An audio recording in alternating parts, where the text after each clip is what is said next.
Hello, welcome to the stream.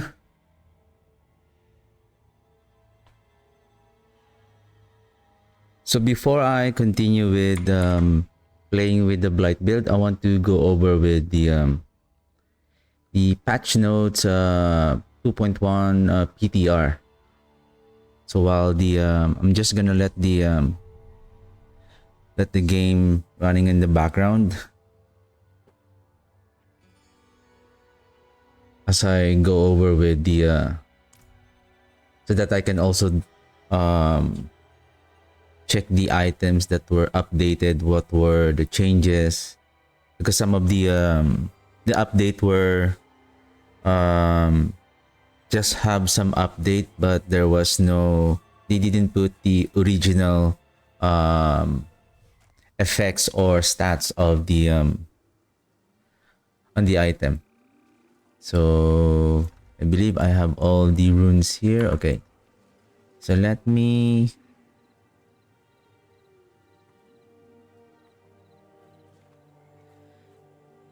okay. Vessel of Hatred 2.1 PTR Patch Notes. I'm not going over with the other classes. I'm just gonna focus on the general updates and the Necromancer's update. Let's scroll over further.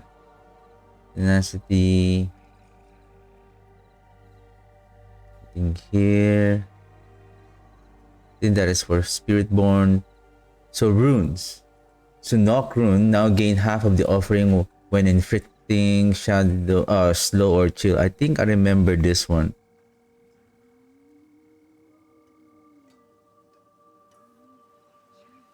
I believe this is the rune, the ritual rune, wherein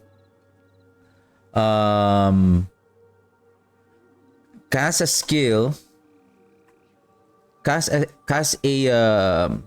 when you are affecting enemies besides slow or chill. And basically, like for us, for Necromancer, we have most of the time we can inflict slow and chill. It is very frequent that we can do like fear or what else? What are the other crowd control? Frozen, stun. We cannot stun the boss. We cannot also, with regards to stun the enemies, either you can use the corpse tendrils, but it has the cooldown, so you cannot utilize it most of the time. Unlike the Decrepify, by casting curse, you inflict slow right away. Chill. There's a lot of ways. There's this unique. I believe the forgot the boots.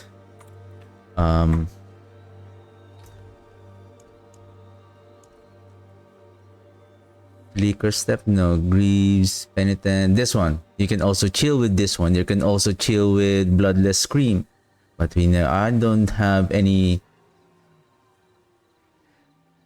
increased damage to frozen enemies. Darkness skill chills enemies for up to 100% and deal 100 increased damage to frozen enemies.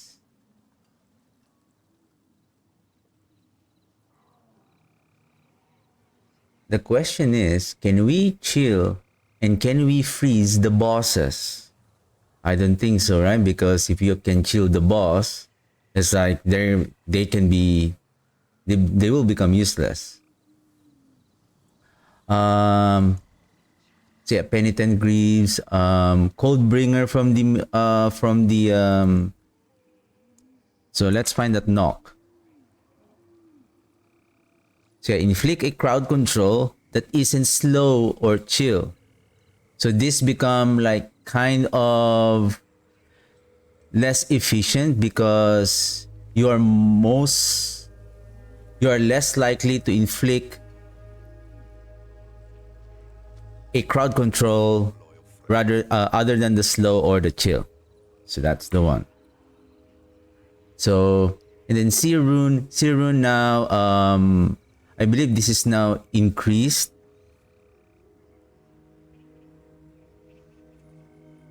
casting 5 skills, then become exhausted. So now this is more. So 5 skills, 550. I believe this is a buff because you are now casting 5. Instead of casting 3, you get 50. But it will be exhausted within for 3 seconds. Give me a second. 3 seconds. Like for example, I've been using this. I believe I used this for early leveling for the blood search. If I'm going to use this, I believe the Seer Rune has 1 second cooldown.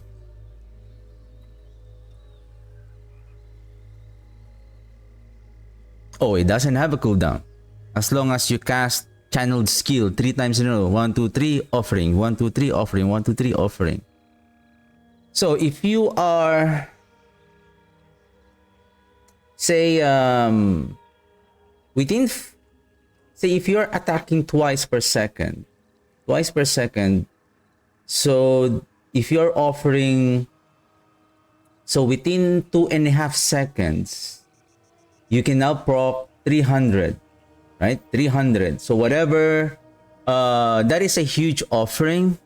That is a huge offering for a short amount of seconds, as long as you are attacking very fast. So 2.5, so you are gaining 300 right away. Okay, 300 right away. And then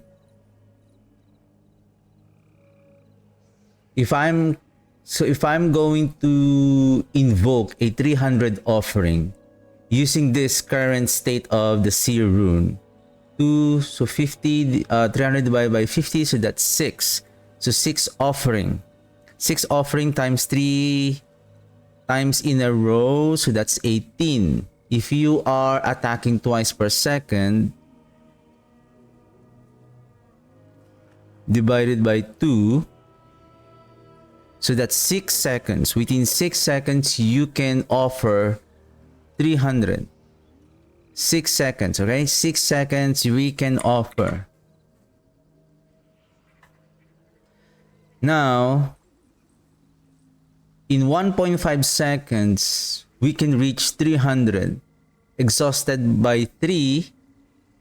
So, before you can proc another 300, you are in a total of 4.5 seconds. That's why I'm just considering this for 2 attacks per second.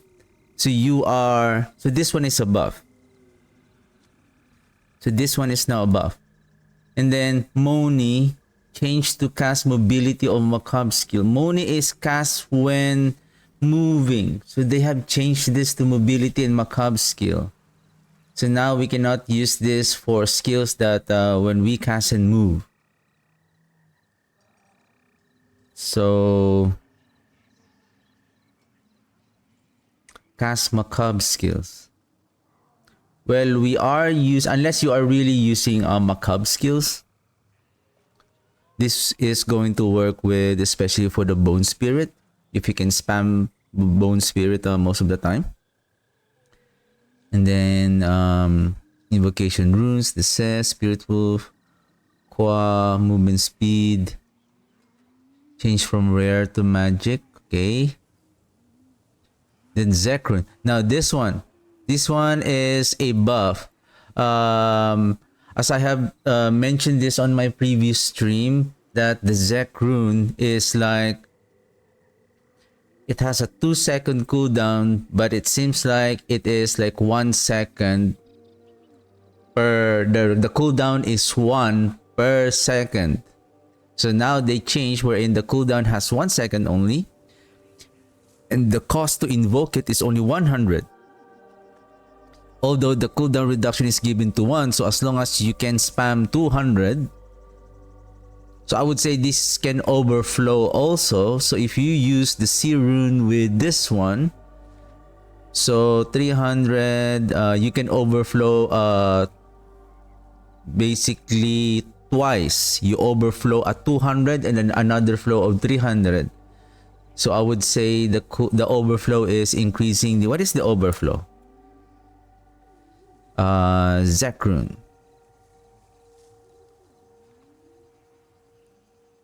The overflow is further reduced cooldown. So if you're overflowing at 300, then the reduced cooldown is 3 seconds. So that's a lot. So that's good. And I feel like the 2.1 patch notes, or the season 7, the upcoming season 7, I feel like it is the season. I know they have already the season theme and name. It's called the season of the witches.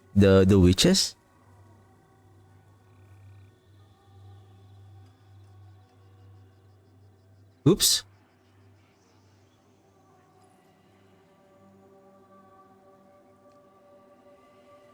History. I accidentally closed the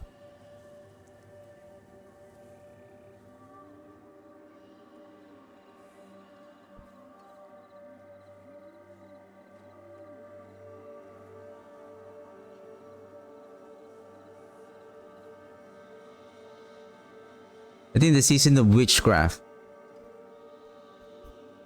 I remember they have already the name.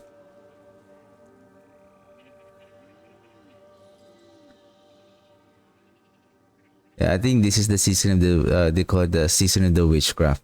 Anyway, so let's go over with patch notes.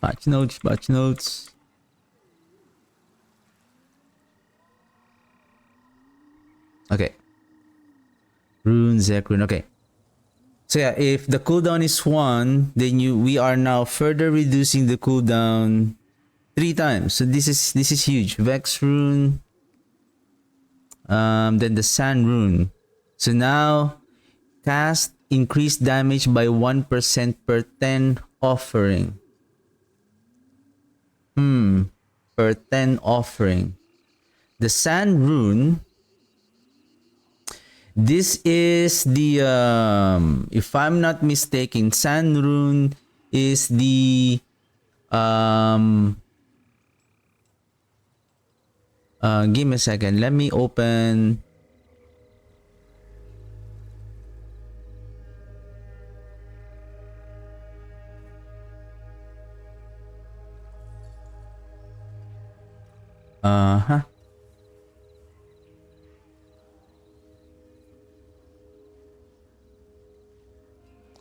Do I have that?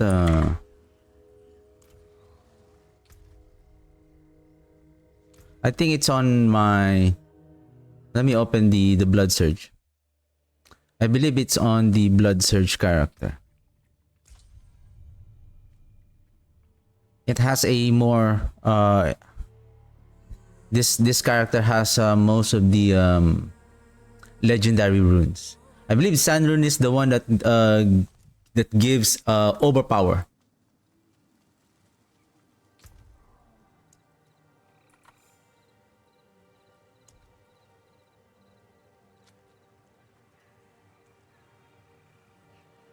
Oh no, sorry. Not San as Zan. San as XAN. This one. Your next skill cast will be guaranteed critical strike and overpower. This is the one I'm talking about. Once we reach the section of that new unique pants, with the Seer rune. Again, with Seer rune, 4.5 seconds. So that's 300 within 4.5 seconds. So 4.5 seconds times 3 in order to invoke the Zan. 4.5 times 3. So you are basically waiting for 13.5 seconds just to overpower and crit. That is still too long. That's why... Anyway, and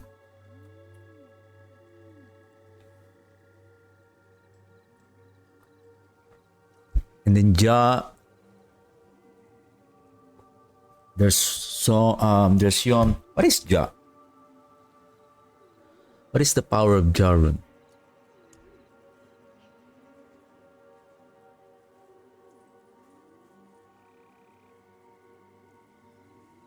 Hey, I don't have the jaw. Oh, there. Arun. So this is the one that okay, so the teleporting thing. Okay. Store overflow, store excess offering. Okay.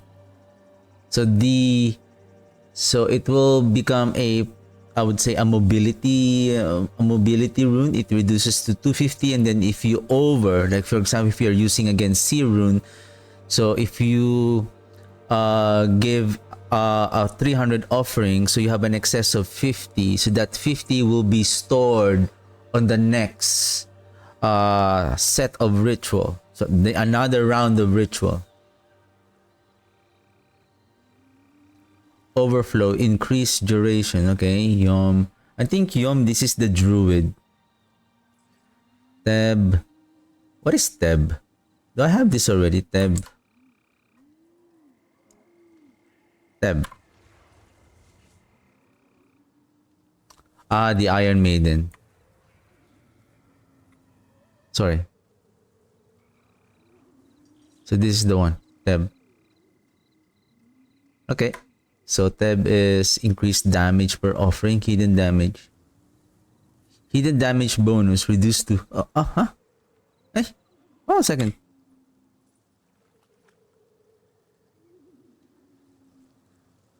Invoke the Necromancer, abhorrent the Iron Maiden, counteracting damage from enemies and healing you when they die. Hidden damage bonus reduced from the baseline of 100. Ah, okay. So what is the baseline of...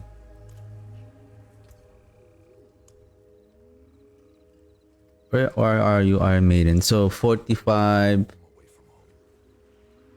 So they will get a basic. When you say basic without the curse skill, so we're talking about this base skill, 300. Oh, 300, 30% of your damage. Okay.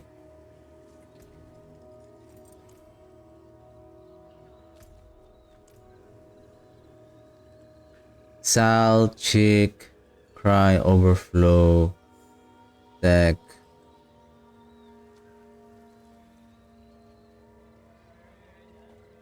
Increase size. What is Cry again?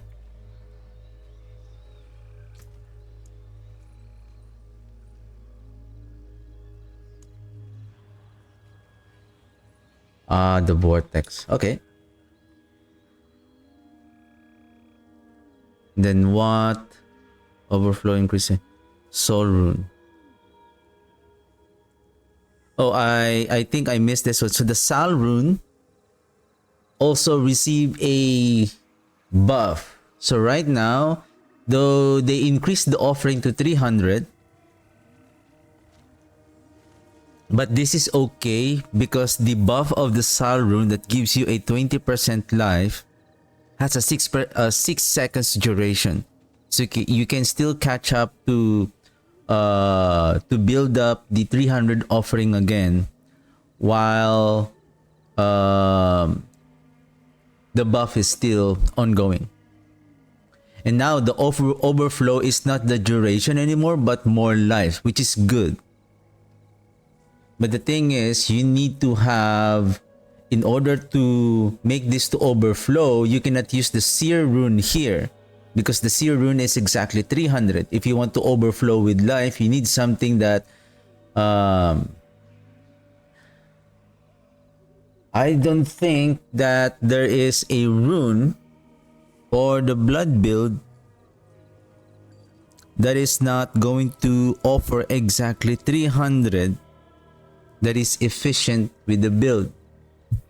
What you need, what you need is around 70-ish or like 60-ish offering. Is there any let's find Invocation rune. Sorry, a ritual rune. 1,000 offering.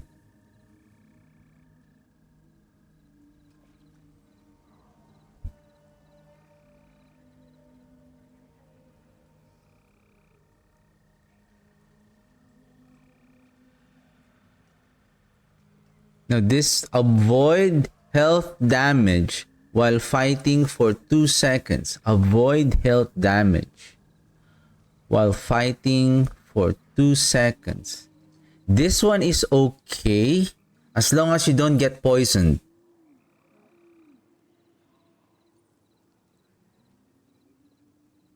If you are fighting like Duriel who deal poison damage, it will penetrate your barrier. If you can sustain your barrier, I think this one is okay.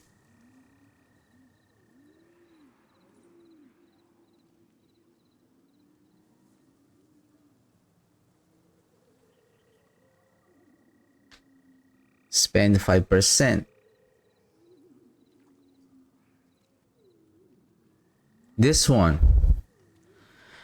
We are not efficient when we evade unless we have a skill that automatically casts our skill when we evade.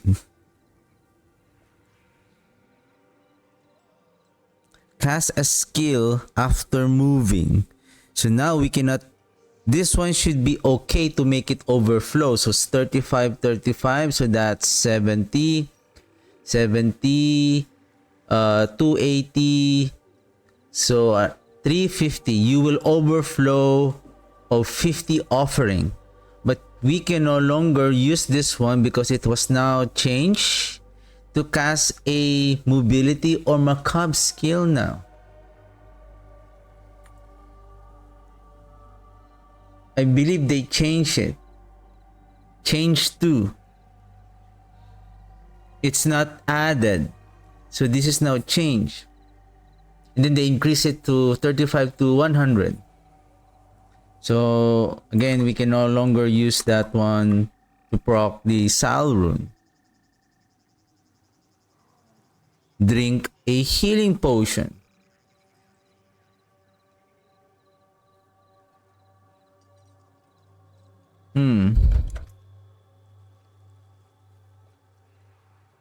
We're not drinking potion most of the time. Or, oh, this one is this will reach 300 as well.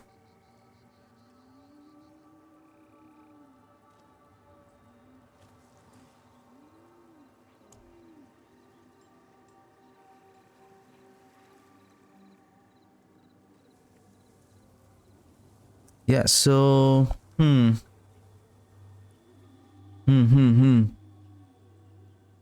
Okay, let's continue.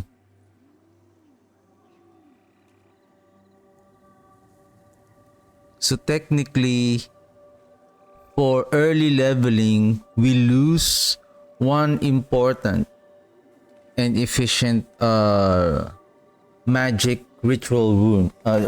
Magic ritual rune, which is the Moni.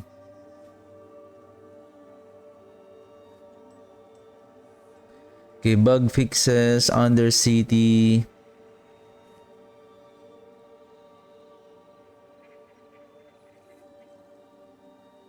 Fix an issue goes, does not depend on UI.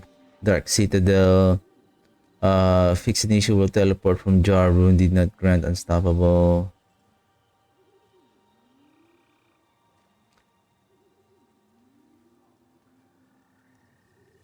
What is Quack's rune?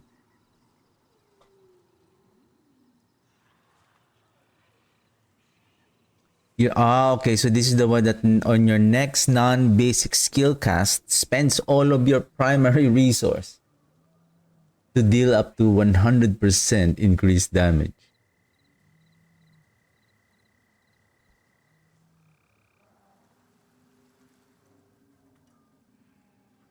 So what does it say? This an issue where damage increase could be increased by 200 instead of 100. Okay.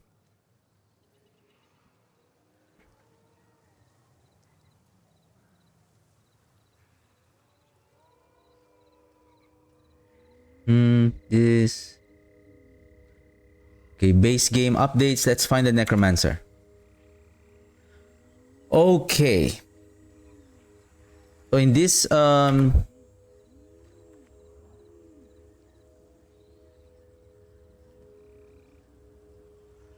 are not paging up? So this is the new items and tempering recipes. So right now we have two generic aspects.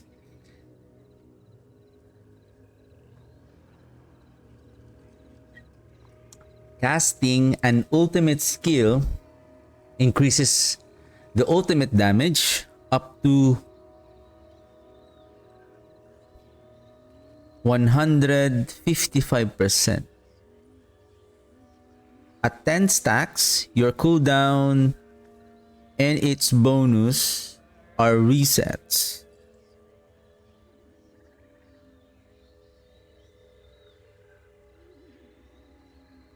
So after casting your ultimate skill 10 times, its cooldown and its bonus are reset. So the way I understand this, so casting ultimate cast once, it increases by 15.5. Casting again, until you reach 10 stacks. So it's like the ultimate skill is building up its damage, and then on its 10 stacks, it gives you the opportunity to recast it again because the cooldown. Oh no, sorry. Your cooldowns are reset. So it means, the way I understand this, let me write this down.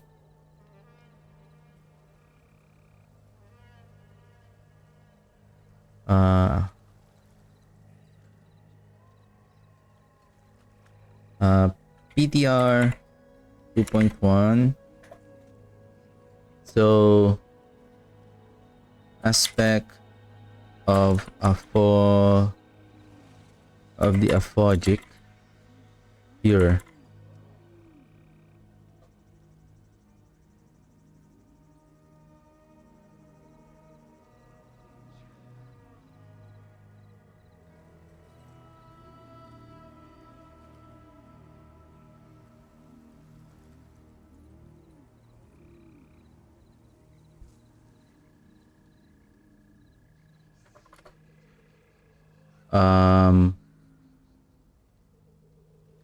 Will it reduce the cooldown of all active cooldowns?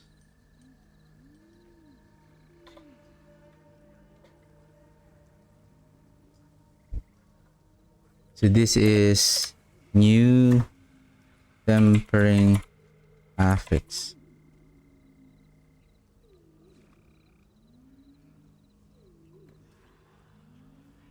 Okay, give me a second.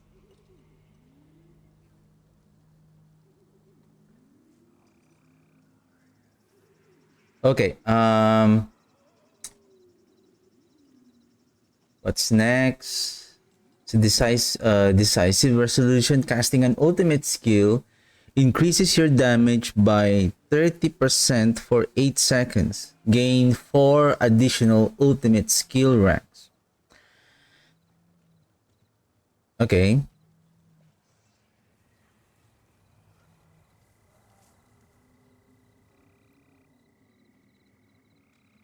So I would say this is a partner. If you are utilizing your ultimate skill. So that's why as I have said a while ago, the 2.1 or the PTR or the season 7, it sounds like this is the season of ultimate skill. I mean, in a Necromancer point of view, because as we go over with the Necromancer new unique items. Okay, so here we go. Necromancer's 2 unique pants. This was discussed on Campfire PTR chat last Thursday. So, last week, Thursday last week, not this Thursday. So, okay, Casime's Legacy. So, the inherent aspect, the inherent affix, casting Blood Wave fortifies you for 70%. And 219 ultimate damage while fortified, damage reduction while fortified, Blood Wave cooldown reduction, chance for Blood Wave to deal all double damage. And then the unique power is Blood Wave now forms a wave on each side of you. So instead of the Blood Wave moving away from you, so they are now forming on both of your sides and they are converging at the middle. So pulling in surrounding enemies and exploding for damage. Each time an enemy is hit by a wave, they take increased damage from your Blood Waves up to 150% to 300% in total. So the maximum roll is 300. And that is huge. This is huge for the Blood Wave. This is really a huge multiplier for Blood Wave. 300. But take note, this is not a constant 300. There is a catch though. So before I would say let's not be too excited with this. Like, oh, I remember I can cast Blood Wave with the fast blood aspect. I can spam Blood Wave. There is a catch. And we will go over with the changes on the Blood Wave later on. So yeah, so this is a very good unique pants for the Blood Wave. Now let's go over to the one of the interesting and for me the most intriguing unique items on this season for the Necromancer, the Indira's Memory. And I believe I have discussed this already on my stream 2 days ago and a couple of days ago. Okay, inherent aspect. So why do I keep saying aspect? Inherent affix. Casting Bone Spear reduces Blood Wave's cooldown by 2 seconds, which is good. Casting our Bone Spear now reduces the Blood Wave cooldown. So the idea of this pants is for us to utilize the Bone Spear and Blood Wave together. Okay? Next, maximum life. Overpower damage. Damage reduction while injured. 2 to skill ranks of Tides of Blood. Let's ignore this one for a while. And then let's just focus on the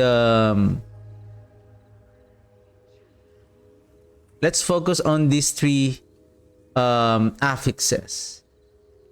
If you have played overpower damage, Tides of Blood gives us a multiplier damage. It becomes doubled while we are healthy. Take note, while we are healthy. Overpower damage is very straightforward. Overpower damage, which is you're dealing overpower damage. You are dealing a damage that is based on the mechanic of having more life. The more maximum life that you have, the more overpowered damage that you will deal. And that is the reason why you have a percentage maximum life here. And this is huge, 25%, up to 25%. If this is GA, this is going to be 37.5. So this is big. So now that we know that this particular pants gives you affixes that it is going to be used for an overpower damage build. That is very I think this is very clear here. Now, the power, okay? There are 2 sets of power here, even though this is one paragraph. So there's 2 sets of power here. So let's discuss. I will mention the first one. Blood Wave is additionally a bone skill. So meaning Blood Wave. So if we go over with our character. Where are you, Blood Wave?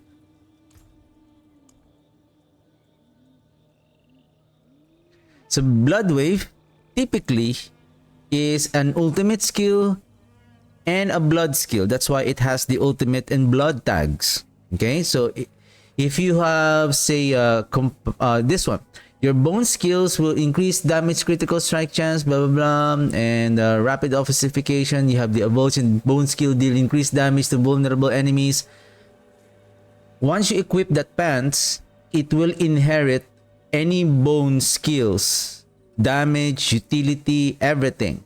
Because this one, like for example, this ossified essence is your bone skills. So that will affect the blood wave now. So the blood wave will have a bone tag on it once you equip the pants. Now, and then it spawns a bone prison at its end point and increases your blood skill damage up to 80% for 8 seconds. I believe the reason why it's always 8 seconds, I believe there's also an 8 seconds that that we have seen a while ago for the increased damage, because this is synchronized with this this passive skill, finality, that we are increasing our ultimate skill, that we are increasing our damage when we cast the ultimate skill for 8 seconds. So basically they are like tied up together. Like they're not really synchronized, but basically it's like you are now focused on 8 seconds, because this will also will get a benefit from this passive skill. I don't know which for other classes. I don't know if they have also a buff increase in ultimate skill that wherein it's also an 8 seconds. I'm not sure also, but maybe they have the same mechanic and effect and duration. Okay. So blood skill damage increase your blood skill. So when it says increases your blood skill, that also involves the blood wave. And then for 8 seconds when you cast. Okay? Now the second power. Now this is now the interesting part. The second power, Bone Spear. Bone Spear is a bone skill core skill. Is additionally now a blood skill, meaning the Bone Spear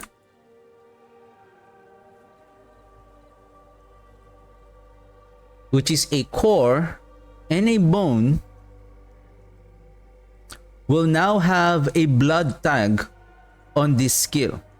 So same thing, it will also get a benefit from the coalesced blood, but I believe coalesced blood is now changed to while healthy, you deal 8%. This is now not restricted to blood skill. This is now, this is now a generic multiplier for any type of skills. And then Tides of Blood, it will also inherit, and then it will also inherit it. It will also benefit from Ratmas Chosen. Your blood skill will guarantee overpower when it reach that when the Ratmas Vigor reach 12 stacks or after 12 seconds.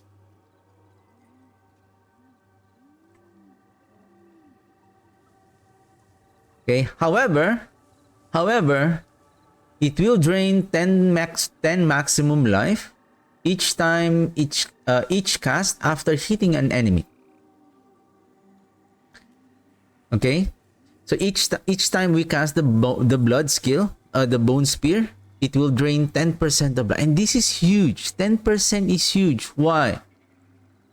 Again, if we want to go overpower, that's the reason why the Ratmas Chosen, the power of the Ratmas Chosen is giving us attack speed, because the more that we attack, the more that we can reach to guaranteed overpower. And who are these skills that guarantees overpower, which is Bloodlance and Blood Surge. Bloodlance after hitting the enemy, I think on the seventh time. Sorry, after casting the Bloodlance on the 7th time.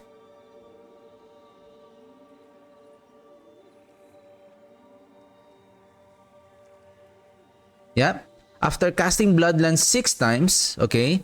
After 6 times, the next cast, so basically the 7th Bloodlands is the one that will overpower.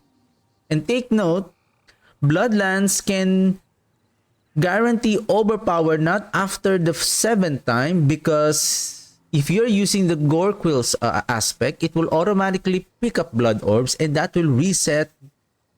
That will add more stacks on the Ratmas Vigor. That's why you can overpower most of the time. Same thing with Blood Surge. Blood Surge, we gain 5 stacks while we are healthy. On the 6th attack, that's it. That is a guaranteed overpower. And even though we are manually picking up Blood Orbs, we still get the benefit. We are still, because again, the way the Blood Surge works, like casting Blood Surge, move, Blood Surge, move. And as I have seen, most of the time, the Blood Surge is dealing a lot of overpowered damage most of the time. Okay? And then after the... Okay, so let's go back again with the Bone Spear. So Bone Spear, after casting it, it consumes 10% of your life. And then after hitting an enemy, it consumes a surrounding corpse and launch a new Bone Spear from it. Now, this is good for allowing the Bone Spear to consume corpse, because it's really so hard to consume corpse if the skill, because we want to take advantage of the 40% multiplier damage from the Flesh Eater legendary node on our Paragon board. So now this gives the automatic consuming of corpses through these unique pants. Now, why am I saying that this pants is intriguing and not working what it's supposed to do? Because, as I have mentioned a while ago, let's go back with our skill tree.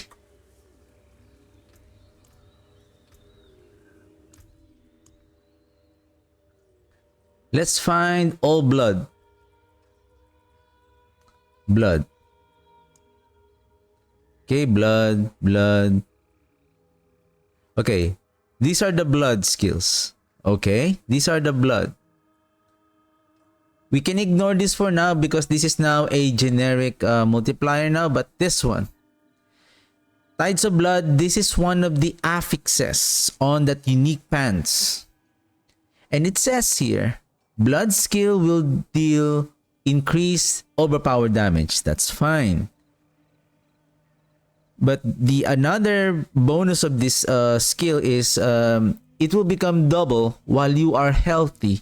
Of course, if I'm not mistaken, the way the overpower damage work is when you cast your skill and it overpowers, the damage of your overpowered damage is, let me see that overpowers.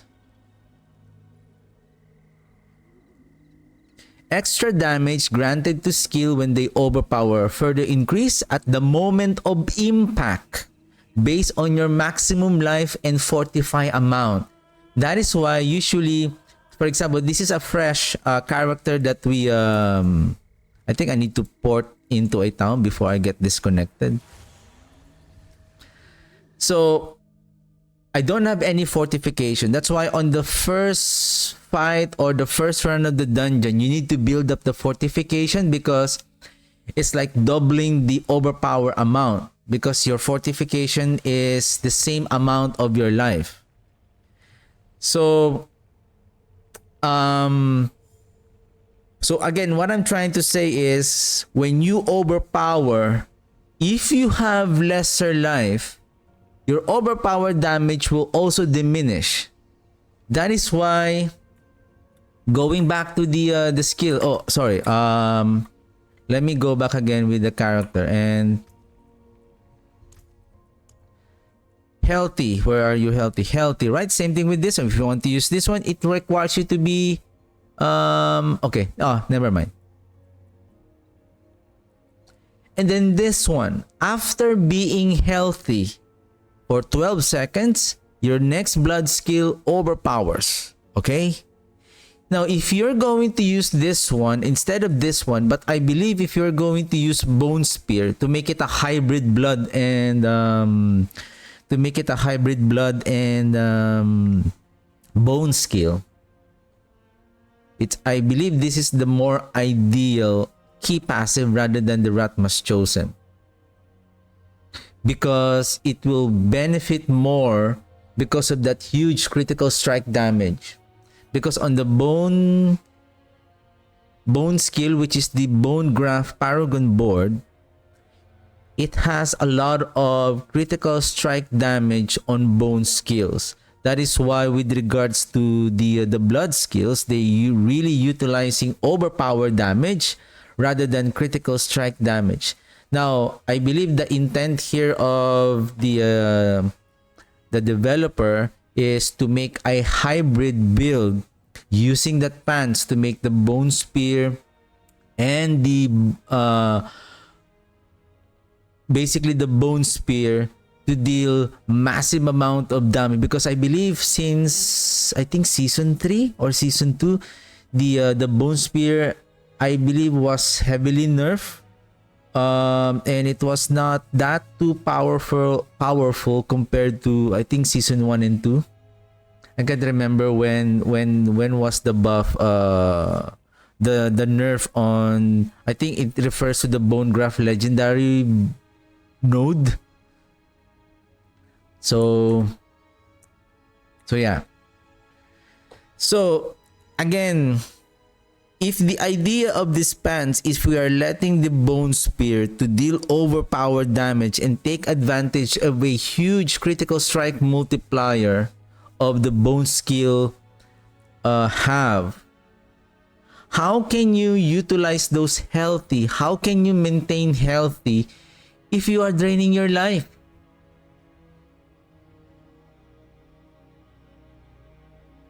So now and again, according to the campfire chat, and I have mentioned this a few days on my previous stream, the way the bone skill work, the mechanic of the bone skill, it wants the maximum essence as much as possible.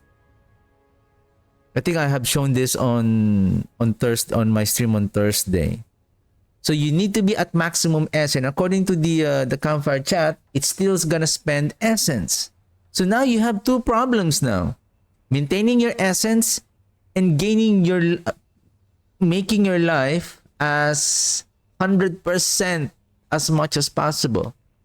And the fact that there's a high chance, especially when you get poisoned, your life will drop very quickly. And then you have this 10% drain per cast.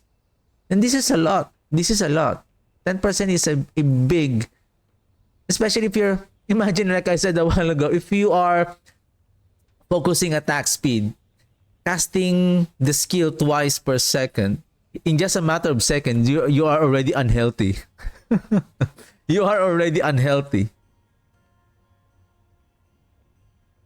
So that's why I think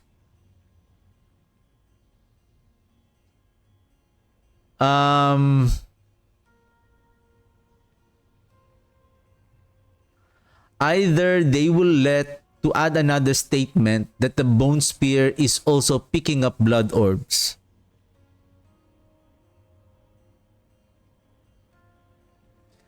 I don't think that allowing the Bone Spear, these pants, allowing the Bone Spear to use the Gore Quills aspect, it's because you will lose some important offensive aspect if we're gonna let the Bone Spear. I think it's more better and it's going to be more fun to let the Bone Spear to consume also blood orbs as you cast, like same thing with the Bloodlands. Letting the Bone Spear to cast blood to consume to consume the blood orbs. That way you can really maintain the maximum, or maybe to reduce also the maximum life here. I think 5% should be okay. Like, I understand the mechanic. It's like You want the overpower, you want the Bone Spear to overpower, but you are paying a penalty. Like there is a consequence on making the Bone Spear overpower by paying life. Something like that. And which is, I think that's okay. But this one needs to be reduced. If this is reduced, that would be great. And then letting it to pick up blood orbs. And this is going to be a very, very fun build to play. Now, you can also tell me, okay, so we're not using Bone Spear. Okay, we're not using Bone Spear. How about Blood Wave? There's no point of using these pants for the Blood Wave because there is already this, this is giving a lot more damage to the Blood Wave. Why I'm going to use this pants for the Blood Wave wherein I have this? Right? And you are wasting the implicit affix, which is casting Bone Spear reduces the Blood Wave's cooldown. The intent of this one, you're using Bone Spear so that you don't have to use the, what is that? The Fast Blood aspect to reduce the cooldown as you pick up the Blood Orb, right?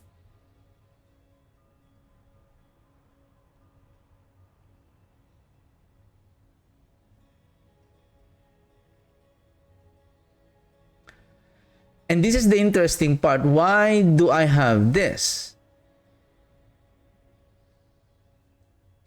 Why can't we just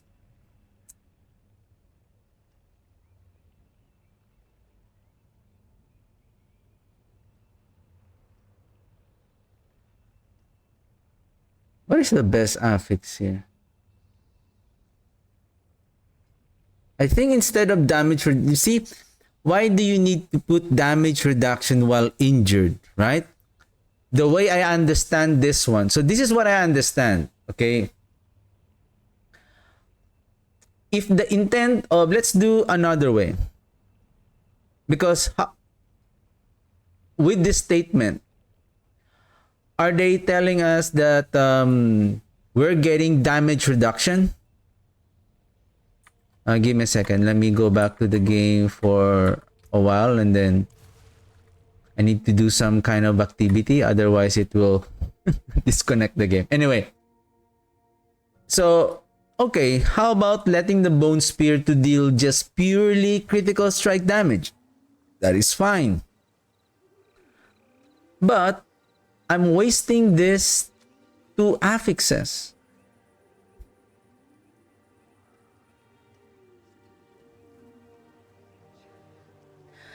I understand that the reason why they have this damage reduction while injured because you are casting Bone Spear. If you are casting Bone Spear very fast, right? So you are reducing your life to the point that you are already injured. When you say injured, your life is, your maximum life is already at 35% and below. But because you have this, what's the point of overpowering if you're allowing? Why do you have this if you are making this build to overpower? So that particular affix doesn't make sense now. Either they can replace that with what is the maximum stat for critical strike damage, because we're allowing the Bone Spear to do critical strike damage, or plus to core skills, something like that. But then again, this is like, I like the mechanic, but it, especially this one.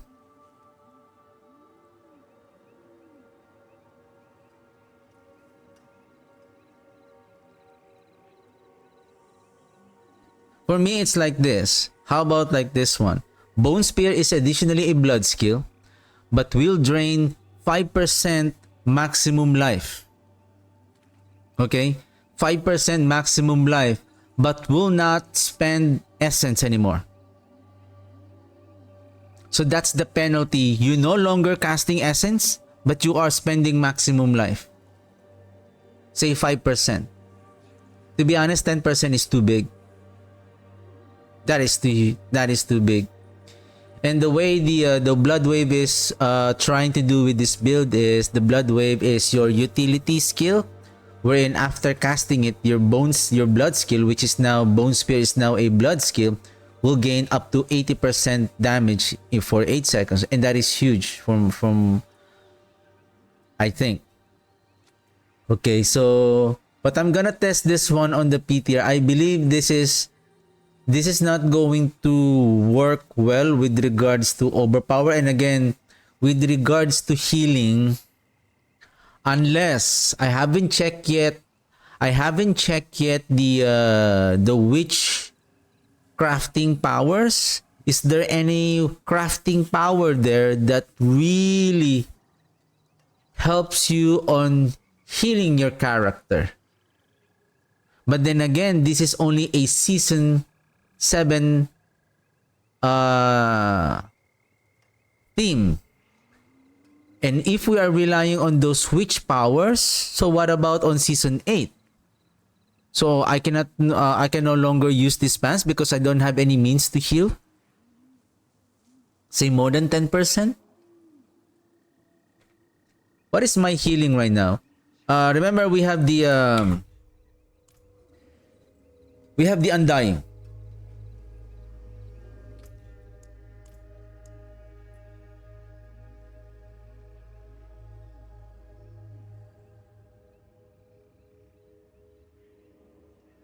%.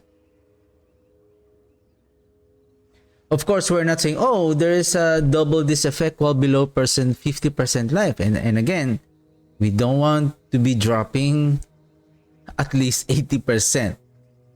We don't want to drop our life if we are doing overpower damage. Again, if we are doing overpower damage.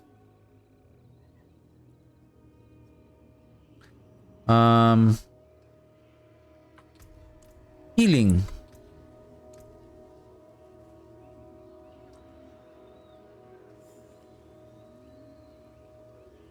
Healing received 68.1. And again,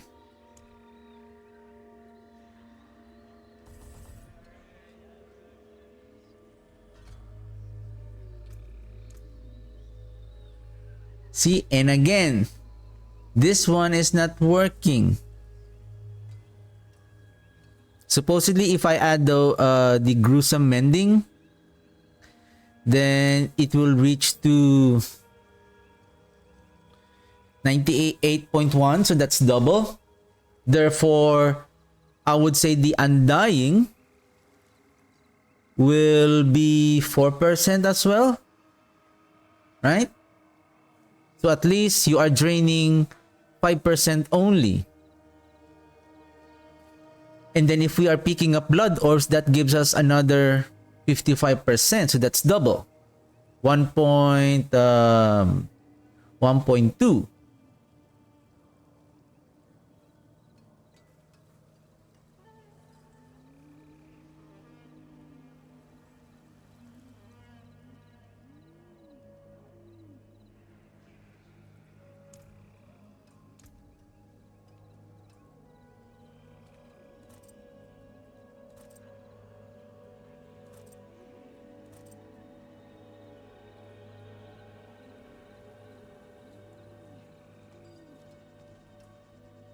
So yeah, it's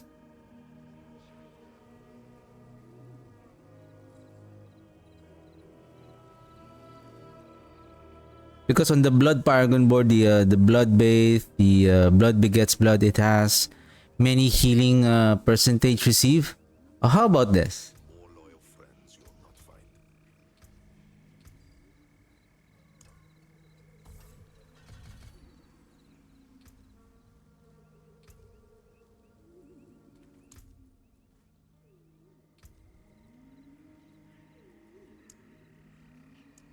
Healing.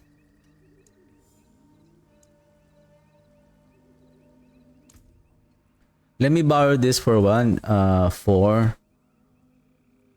We are 68, right? 68. Healing.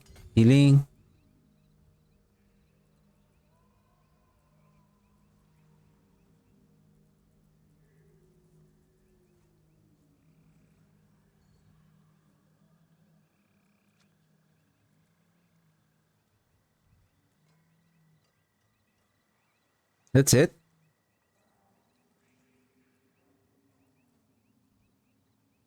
That's the only healing for Bloodbath.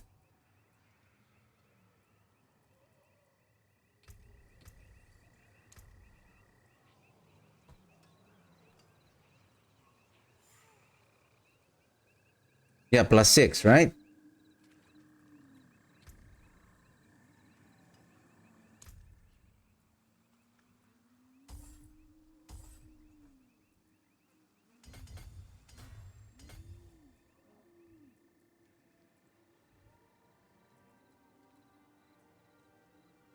And then if you get this additional blood orb healing, so 5, 5, 5, 5, 5, so that's additional 15. So 15 and 6, so that's additional 21, 119, 120, 113 plus 15, so that's 128. If gruesome mending is activated, so that's 1.5.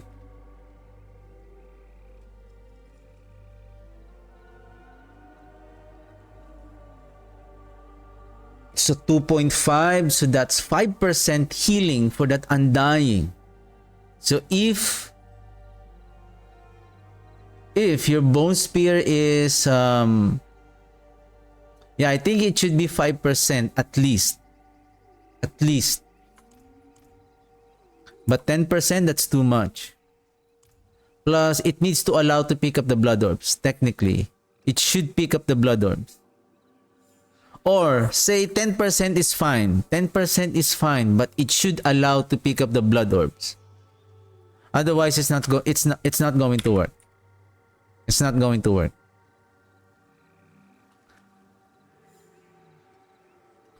Then distilled anima. Okay, now we skip with there's a new mobility aspect when we use Soul Wraith.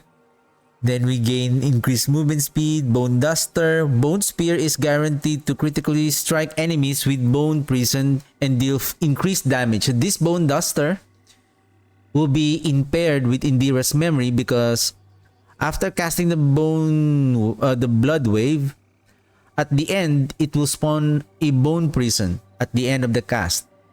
So after the Blood Wave spawn, so all enemies at the end will be imprisoned by the it will be imprisoned with our Bone Prison, and then when we cast the Bone Spear to them, it will deal an increased damage to them. And then we have a new tempering recipe fueled by death, finality, and Titan's Fall. I think finality is 5% per ranks. So I believe it will give 2 finality points at maximum. So that will give 10% increased damage. Okay, so that's the new aspect. So let's go over with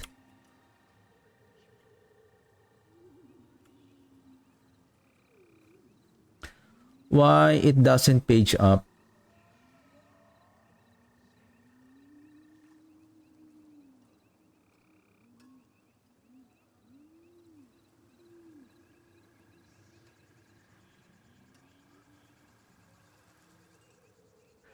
Okay, balance updates.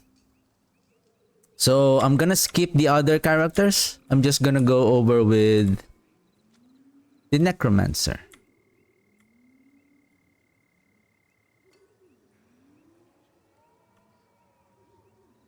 Alright.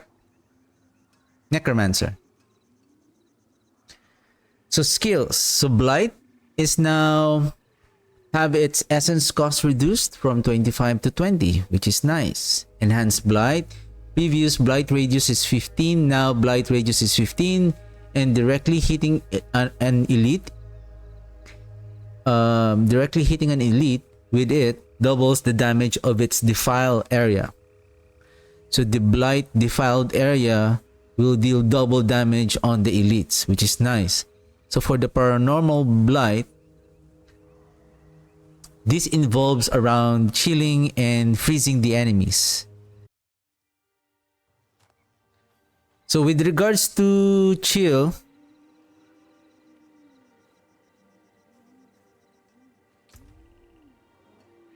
Um,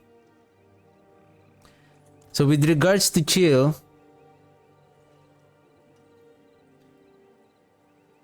the paranormal blight is this one. I would rather use the supernatural blight because it deals more damage. The purpose of the chill is with this one, the terror. But take note, you cannot stack the damage from slowed and chill. It will be either one of them. If they are slowed, then they reach 9%. If you slowed and chilled them, they will just get a 9% bonus multiplier. That's it. And then stun and frozen. At this point on this build, I am utilizing slow through Decrepify, stun from the corpse tendrils. Now, there is another weapon. I feel like the reason why they added chill on that paranormal blight, it's because of this one. It's just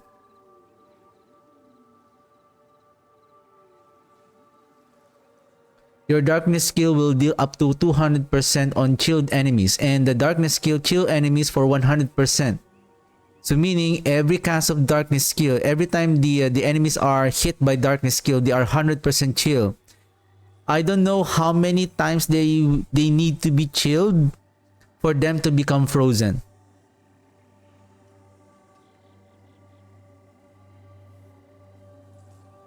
And the thing is, I believe you cannot freeze the bosses. Because of course, if you have 100% or like 90% chance to freeze the bosses, including the bosses, then they will become useless. You don't have to worry on telegraphing their attacks because you can freeze them. So this weapon will fall behind when you are dealing with... Probably you'll be doing okay with the... maybe on the...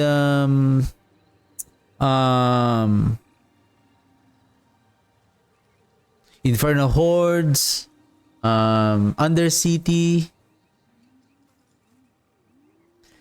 But if I'm going to place this one here, I'm gonna replace Sacrificial and Blighted. Which one should I remove?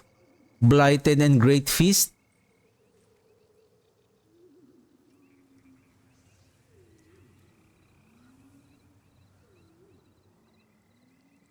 Right? What is my damage over time now? 796. Okay. Okay, let's go back again with the so yeah. And the freeze works also with smaller projectiles from the Ebon Piercer. So that is also good. Then Bone Spear, increased damage, supernatural Bone Spear. Now, Bone Spear makes the first enemy hit vulnerable for 3 seconds. Now Bone Spear makes the enemy hit, same thing, and now deals 30% increased overpower damage. How about making the Bone Spear to guarantee overpower on the 7th impact? Same thing with the Bloodlands, right?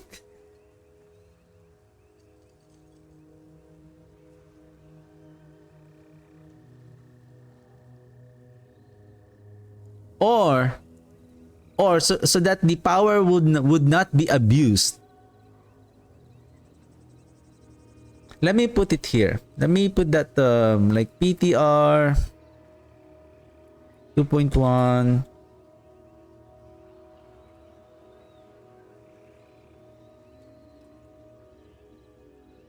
suggestions. Supernatural Bone Spear. How about if Bone Spear has a blood tag, it will guarantee to overpower on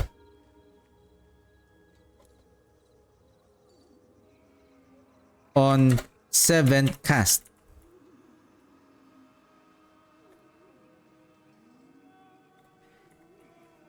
And then on Indira's memory, Indira's memory,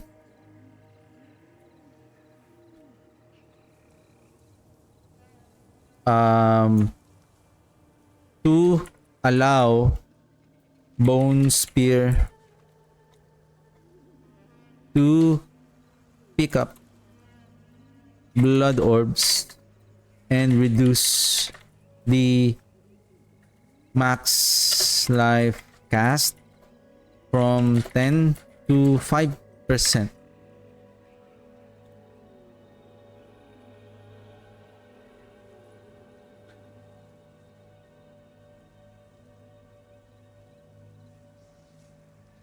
Because I feel like 5%, it's still okay. It's not making abusing or reducing it further. Because if we're allowing the Bone Spear to pick up the blood orbs is already 15%, right?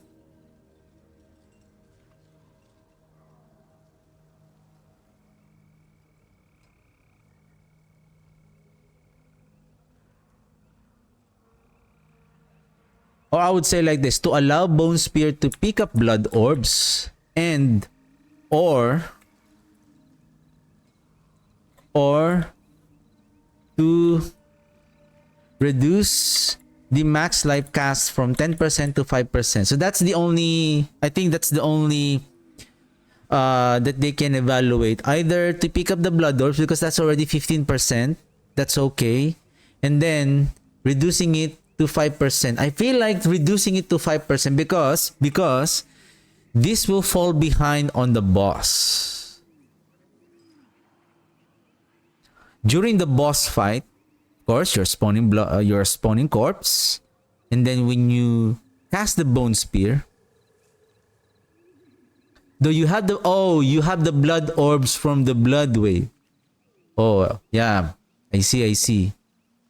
So yeah, that's why it's and or. That's why to make it more efficient, it should allow for the blood orbs to be picked up, or max life cast from 15 to 10, and then remove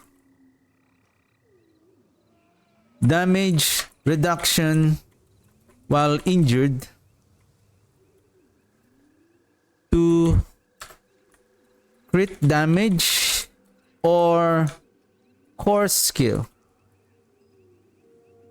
or bone skill.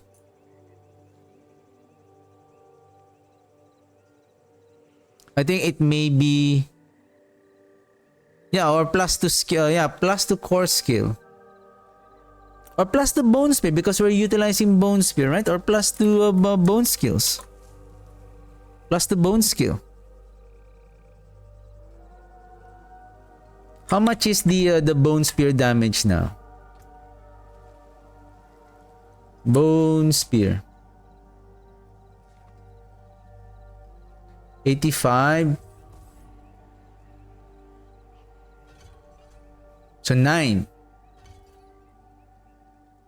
8.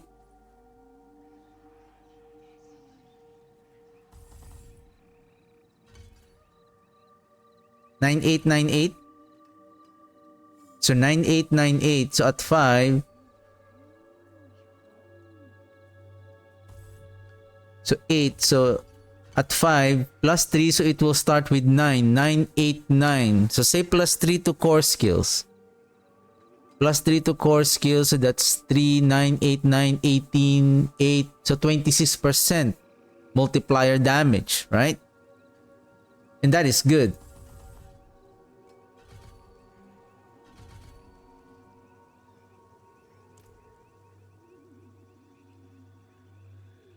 Okay, let's go back.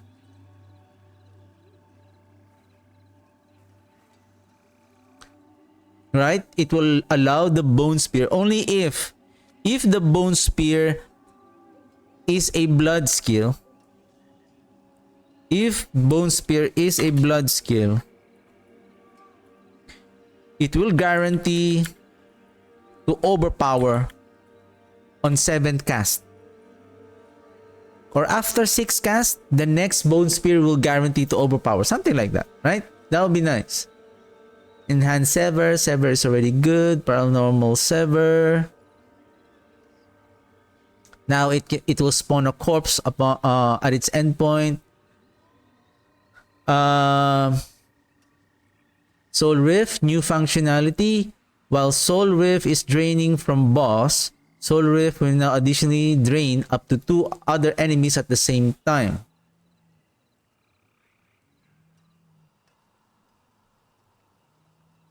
Okay. Ranks 5. So right now on season for the patch 2.1, the ultimate skills have a new ultimate power after upgrading it to rank 5. So in the case of Soul Rift, if you rank this to 5, it will gain this power, an additional skill, wherein every 30 souls consumed, refills one of your healing potions with the lifeblood of your tortured enemies. Okay? And then Supreme Soul Rift, maximum stacks. So this is the one. Maximum stacks increase from 30 to 100. The stacks, this stacks refers to this one.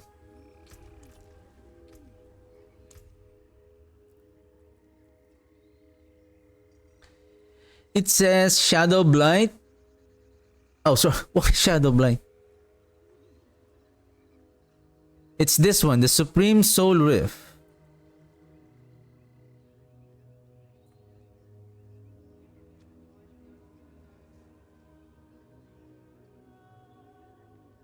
Maximum stacks. Okay. Yeah, the Supreme Soul Rift. It says here, every soul absorbed increases your damage by 1% up to 30%.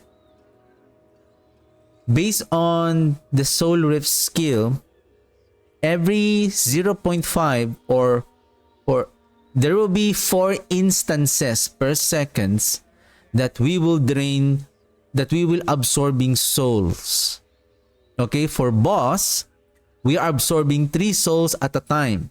So basically, every second for the boss, we are gaining 12 souls. We're absorbing 12 souls. And each soul is equivalent of 1% damage. That is why when we attack, maybe let's go to the... I think there's no need to go to the training dummy, but you will see that there is a tooltip here that you will reach 30 stacks. So that is the number of souls absorbed. And 30, every stacks, every point of souls absorbed, that is equivalent to 1% increased damage. Now, on 2.1, they change it. Basically, it sounds like a nerf. Okay? Because they reduce the damage per soul absorbed. But it says here, maximum stacks increase from 30 to 100. If the soul absorbed, which is 100 stacks at maximum, and for every soul is equivalent to 0.5. So therefore, if my math is correct, we are saying that the Soul Rift is giving 50% maximum increased damage. However, this one, maximum damage bonus increased from 30 to 75. I don't know which one is wrong here. I feel like if this is correct, then 30% to 50% should be the number here, not 75. But if 75 is correct, which is more, it's much more better, then the maximum stack should be 150. Because for every stacks, that is 0.5%. So, let's put that on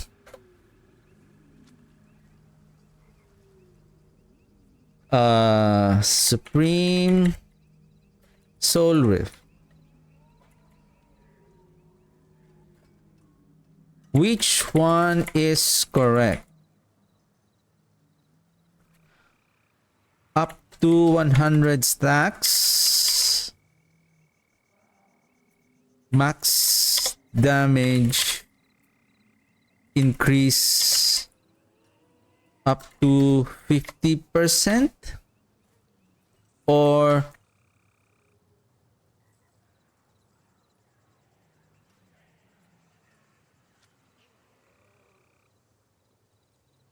up to 75 but 150 stacks. All right. Then enemies, so now Prime Soul Rift. So this is the third enhancement. Their souls rip out, become vulnerable. This now Soul Rift extract twice the soul of enemies and applies vulnerable them for 3 seconds. Now this is the funny thing. So the Prime Soul Rift now extract twice the souls. So that is absorbing the souls. So does this means that we are still getting the bonus of 1% per soul, right? That's why which one is correct here? 100, 150,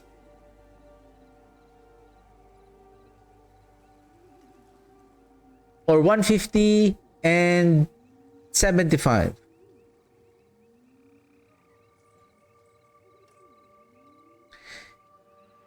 Because if this is correct, the damage will become more huge. Oh, no. It's not huge, but you are gaining more soul faster. You're just gaining more soul faster. So no, it's not really giving double the damage bonus. It's just you are gaining more soul faster. So I think my suggestion and correction is still in a correct sense. Okay. And then all surrounding enemies are feared and slowed. I don't like this though. Why do you want your enemies to be feared? And I have observed this on the corpse explosion. It's so annoying when you are fearing the enemies, they're moving away. And the idea of the gameplay in most of our based on the game, we want all the enemies as packed as together so that we can deal the damage in a shorter range and in a more coverage as much as possible. If we're allowing the enemies to be feared moving away, right? Imagine you crowd control, you cast the corpse tendrils, you pull them, and then you fear them, then they're moving away. It's like, what's the point of me corpse tendriling them if I'm letting them to move away? So for Prime Soul Rift, feared should be removed on most kills because we are trying to group the enemies as much as possible.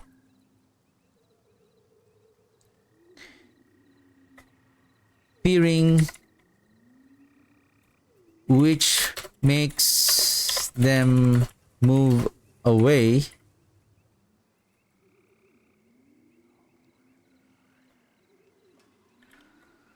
counteracts the intent of the group crowd control. Okay. Then blood mist gain 35%. Oops, we are sleeping. We are now starting to sleep. Let's go to the other town first before we get disconnected. Our Necromancer is sleeping.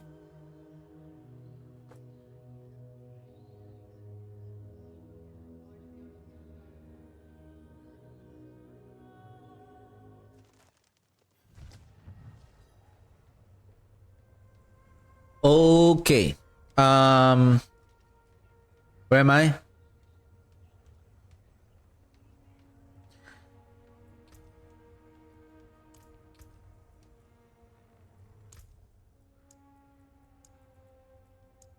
Sorry, where am I? What I was trying to say. Well, let me go back with the oh, the blood mist. Blood mist. You periodically deal 2% damage, and this is very small. And I feel like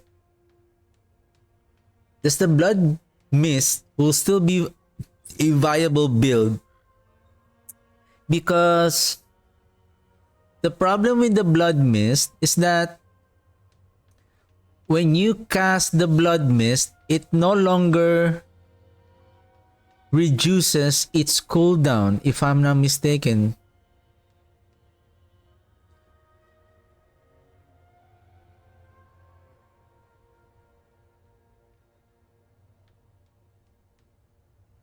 Because that is the previous patch notes for the blood mist. I believe season 4. I believe it was on season 4 that they changed the blood mist. Season 4, season 5. That after casting blood mist, you cannot reduce the cooldown of the blood mist while moving. While moving.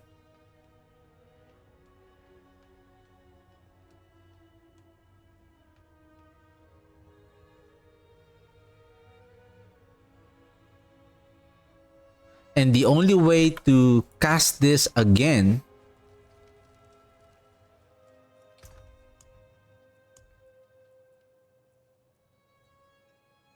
casting a skill has a up to 60% chance to cast a non-mobility.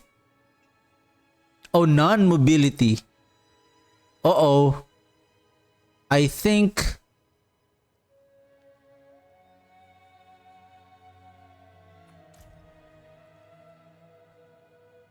okay. I think there is only a aspect that changes the blood mist into a mobility skill. Blood mist. Mist.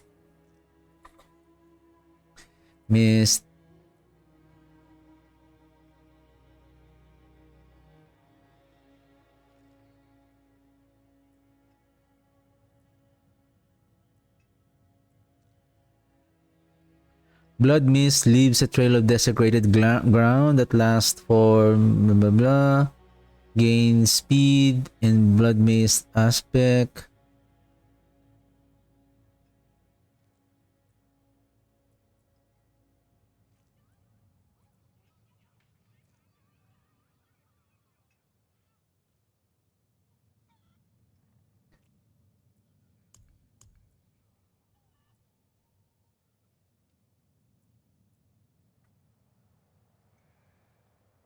Okay. So it is not a mobility skill. Okay, that sounds good. It is not a mobility skill, non-mobility, non-ultimate.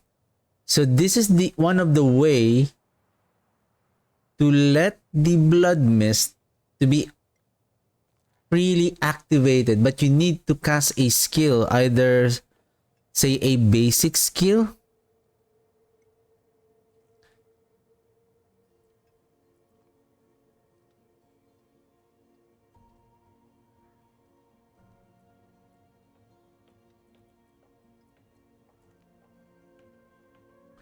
Freeze duration.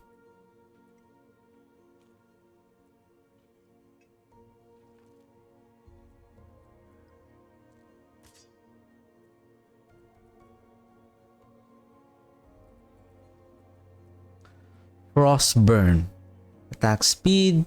Fire and cold damage. No, this is not for us.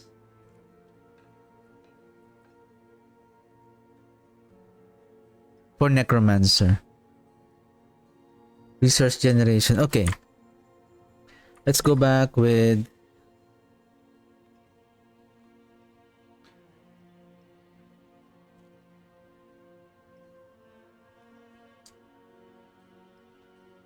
So now they have increased the blood mist damage from 2% to 35. That's good. Previous ghastly blood mist, leave behind a corpse.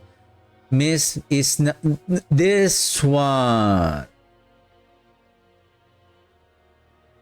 So we can no longer use the Yen's blessing because this is now a mobility skill. And this is one of the reasons why they changed the Moni ritual rune so that the blood mist can take advantage of it. Spawning a corpse every second and applying vulnerable to enemies that it passes through. Dreadful blood mist. Previous you gain critical strike chance. What is ghastly and dreadful?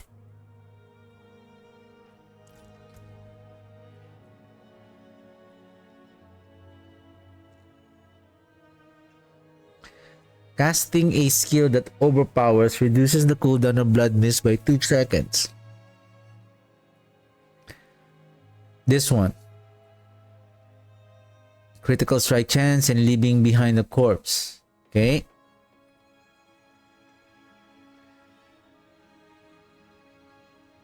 So now it becomes a move. Okay. If you choose the ghastly blood mist, this is the one that I like. Because I want to leave behind corpse and then with the help of that explosive mist, I can consume corpse. Or we are using the dreadful blood mist so that we can take advantage of the Yen's blessing. And then we will gain critical strike damage. And then bone prison, reduce cooldown to 8 to 15. And bone prison, I don't really use this because this is being used for the bone spirit build. Ghastly bone prison. Essence. Now, enemies with within bone prison, it appears, made enemies vulnerable and take 15 damage from more. We can use this bone prison, this enhancement, in order to make our bone spear when we use the Indira's memory. Because at the end of the blood wave, it will spawn a bone prison. And then dreadful bone prison, cooldown, ghastly. Casting bone prison restores health, but we are not casting bone prison. It is just automatically spawn. I think that's two different things. Spawning and casting is two different. If the statement says bone blood wave, automatically cast bone prison, then that's a different thing. So I think max cooldown increase from 3 to 5. I think there's no need to invest on this one. Probably just enhance bone prison is fine. Now, Army of the Dead. Maximum damage increase from 90 to 120. Functionality, volatile skeleton explodes, blah, blah, blah. Stuns enemies. Now has a summoning tag. At ranks 5, Army of the Dead, increase its damage by 125% of your skeleton, mage, and golem bonuses. Now, I don't have the minion damage here, but there will be golem and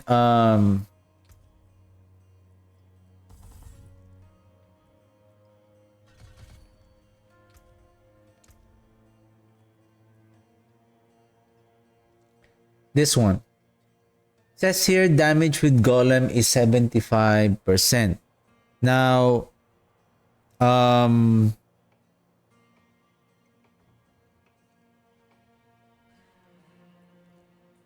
what they have, oh sorry.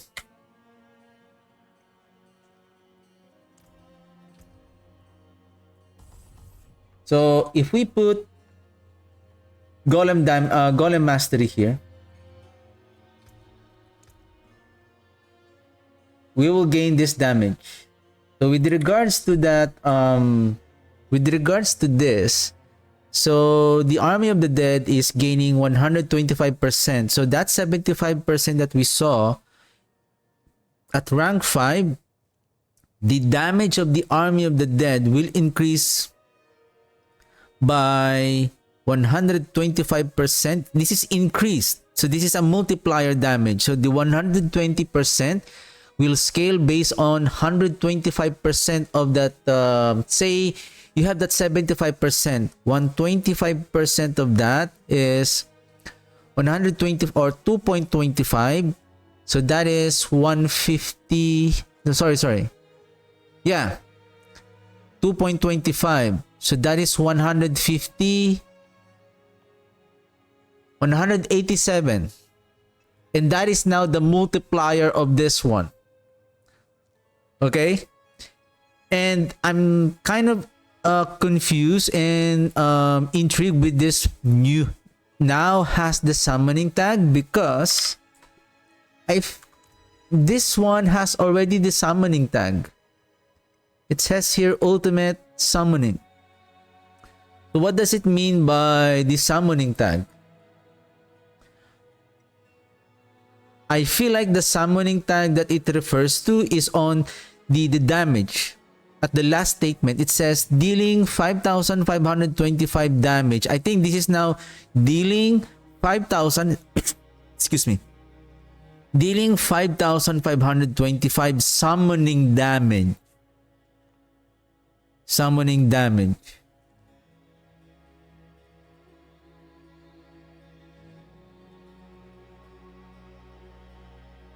And I have 39.17. This is 26.76. This is now 32.12. Okay, let's go back.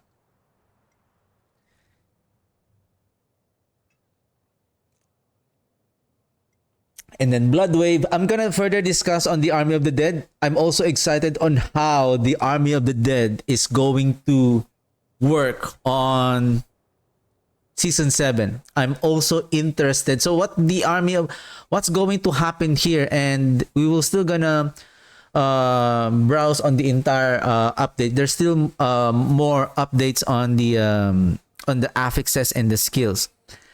What interests me on the Army of the Dead, if we are utilizing the Army of the Dead as our main damage dealer, and we are just using our minions as our utility to empower the Army of the Dead, this is going to be amazing. It's because, okay, let's go back with our character. If we remember, there is only one army. The unyielding commander's aspect that gives our minion an increased damage. And we are having a hard time. For me, I'm having a hard time on using this one. It's because the unyielding commander, the Army of the Dead, doesn't give any multiplier damage, only just a damage. What is the second enhancement? It leaves behind corpse. Okay? Another thing. Army of the Dead also raises your skeletal warriors and skeletal mages. Okay?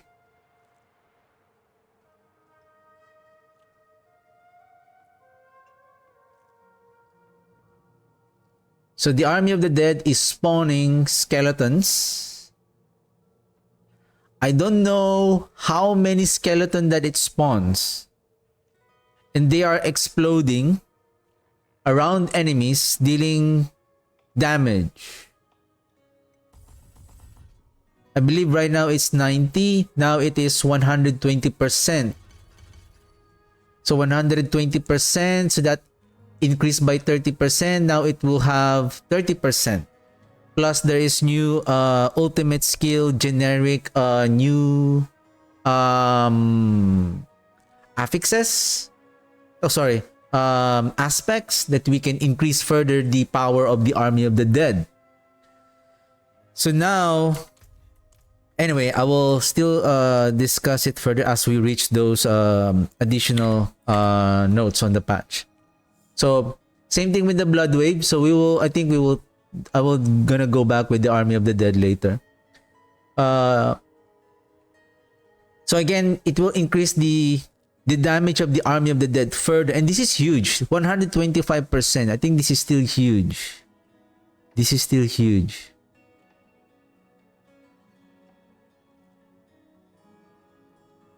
Okay. Blood Wave. Knockback is now this consistent. Blood Wave. Increase your damage while healthy. So see, this is the thing. Rank 5. Blood Wave damage is increased. Oh, sorry, never mind. I'm talking about the Indira's memory. So this is only increases the Blood Wave's damage, not a increasing damage.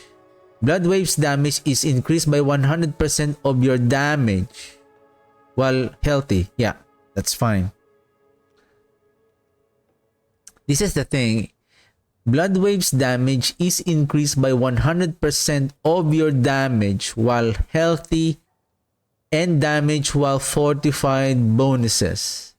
So what does it means is that you need to be healthy and you need to be fortified in order to get the full 100%.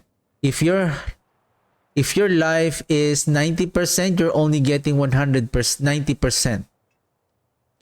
And I don't know how this will scale with the fortification. I feel like there will be a bug that will happen that this 100% will become double because it has two criterias here. Anyway, Bone Storm damage increase. So Bone Storm is also got an increased damage. So, but I still don't know how Bone Storm is going to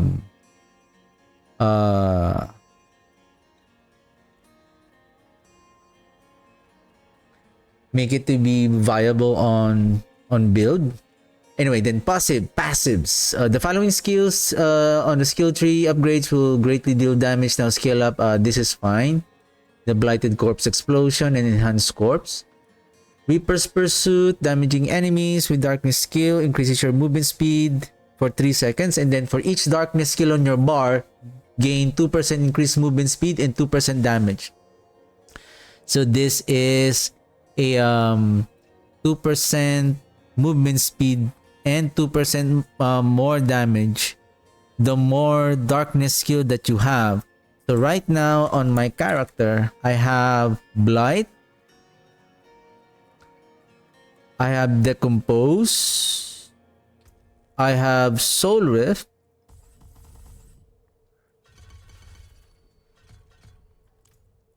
the problem is this one.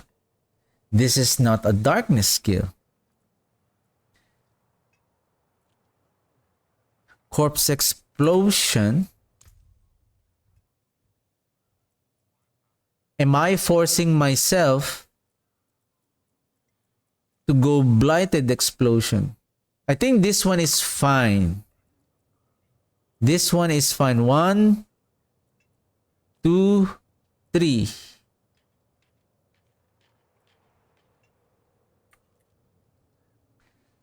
So 1, 2, 3. I'm gaining 6% movement speed and 6% damage. Because I feel like if I'm going to remove something, unless I have something to remove, like I can make the Corpse Explosion to become Darkness. So that's the 4th one. Maybe on the Spike Armor?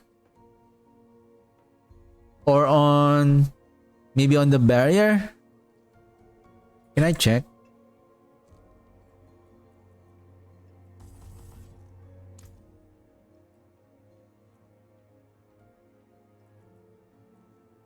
I think I removed the Spike Armor. I can remove the Necrotic Fortitude since I have the Soul Rift and place it here. Probably. Yeah. So that I can take advantage of the another Darkness skill. Okay.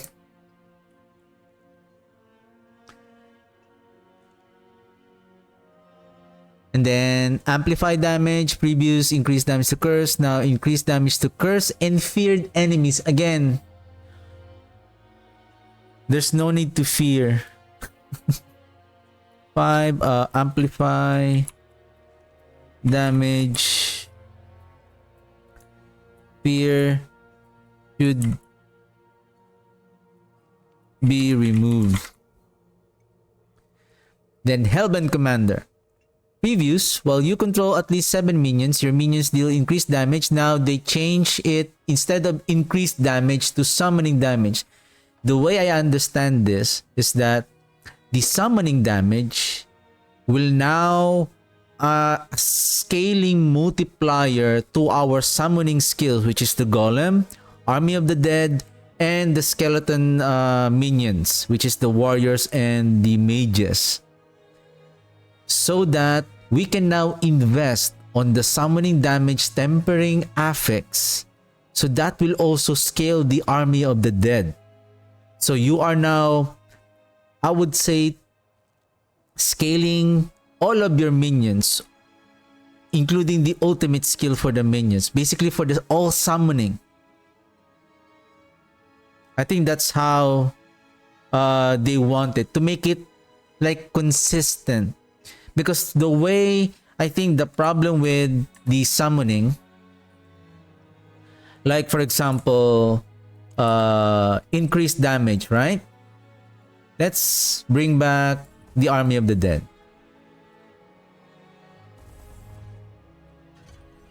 Okay. If I add this, I don't have the minions though. Let's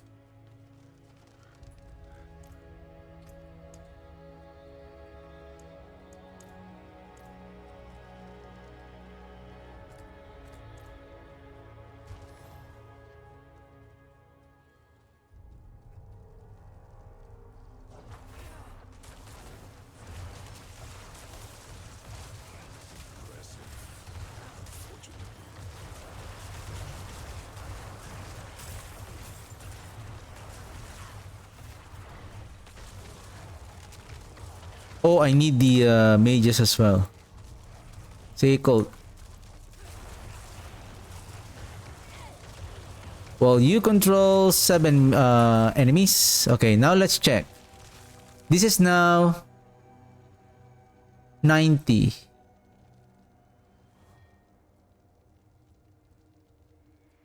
One. See, it doesn't increase. I believe the reason why we are getting a multiplier a while ago, because I was standing on the blight, and that gives us an additional 20%. And that is fine because the damage here is also scaling with our damage. Okay, but we are not investing on summoning damage. That's why the Army of the Dead is not scaling with our increase with the other damages. Now if I add this, see, it only increases my damage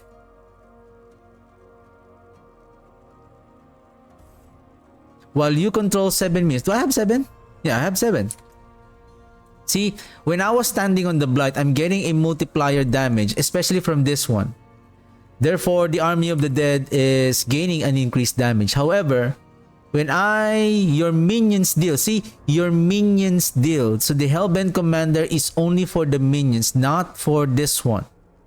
That is why there is some kind of inconsistency that is happening with regards to the minions, especially for this ultimate skill.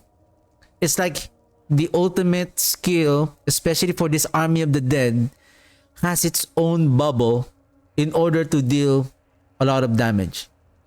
So now it makes sense now that they changed the Hellbent Commander.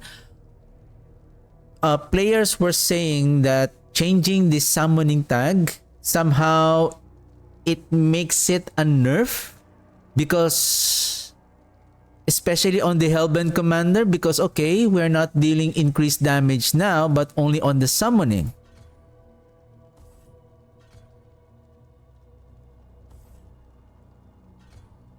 I was surprised. When I remove this, there's no glow on their hands. On the minions. If I add this, they have glow. Second level, second.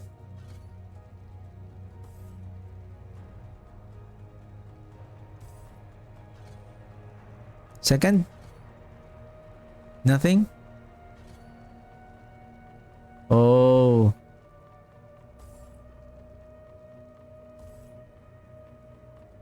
What are the changes on the mages? Okay, only on their hands. I hope that they change the Hellbent commando reaching maximum stacks. They look different. It's like you will see that they are now empower the minions. Anyway, so that's the I think the idea. So basically, from the way I see it, so let me go back to them before somebody would kill me or an enemy would kill me. So let's go back with, so it says here, summoning damage. I feel like this is not a nerf as long as the math on the coding of the game is still correct, that this summoning damage is a multiplier, not an additional damage, but basically a multiplier. So technically, it's still the minions are inheriting our damage, say 100%. I have an additional 100% damage. So the minions are also inheriting that. And that 100% damage will be scaled by the summoning damage. If you have the summoning damage, your minion will get an additional 10% of the damage.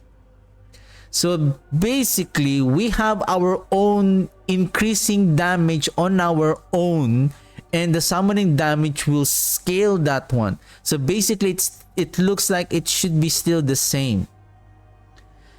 The only important thing about the summoning damage, it is now more consistent with regards to empowering our minions, and especially the Hellbent commander.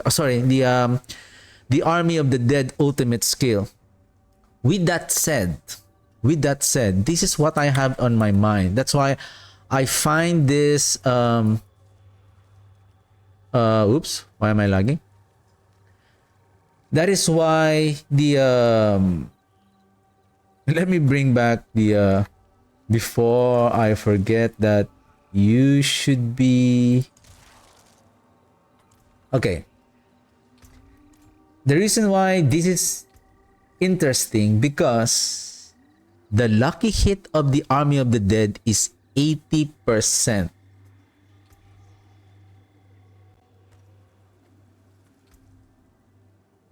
$73. It is now having a 80%. Okay, 80%. Where is that sacrilegious soul? And where is that? Do I have the ring of? Oh, it's on my other character, the Starless Skies. I believe the Starless Skies also has the lucky hit chance. And there's another one, this one, but it's only 85. Still not enough. However, we can still add lucky hit chance on our items to make this 100%. I would say up to 90%. The reason why I want to invest on the lucky hit chance, it's because, oh, there's another one, lucky hit chance. Speaking of lucky hit chance, there's another one. Where are you? The Feast of Fate. This one. Lucky hit chance. Boom.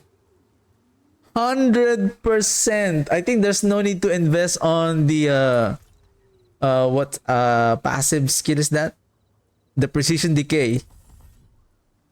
Yeah, 98%, not bad. We can invest on some odds on the other skill. Now, why?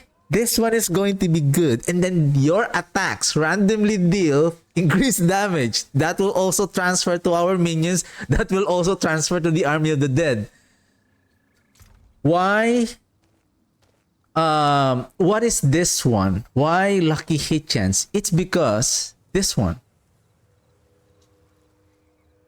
And later on, probably, sorry, I'm just, I would say, hyping myself, but we're not yet done on reading the patch. Now we'll go back on that one. We'll go back. Okay, Coalesced Blood. So this is the one I'm talking about. So now, previously, while healthy, your blood skills. Now, while you're healthy, you increase damage. So the Coalesced Blood is now the same. Will be a multiplier across all the skills. Actually, we can also use this on the Minion build. Spike Armor. They now have Black Chance. Ratmas Vigor. So, Ratmas Vigor is now additionally an overpower damage. And then affliction. I haven't used the affliction yet. Damage scaling of your shadow damage overtime bonuses has been replaced with a critical strike damage bonus. Now, why they replace this one?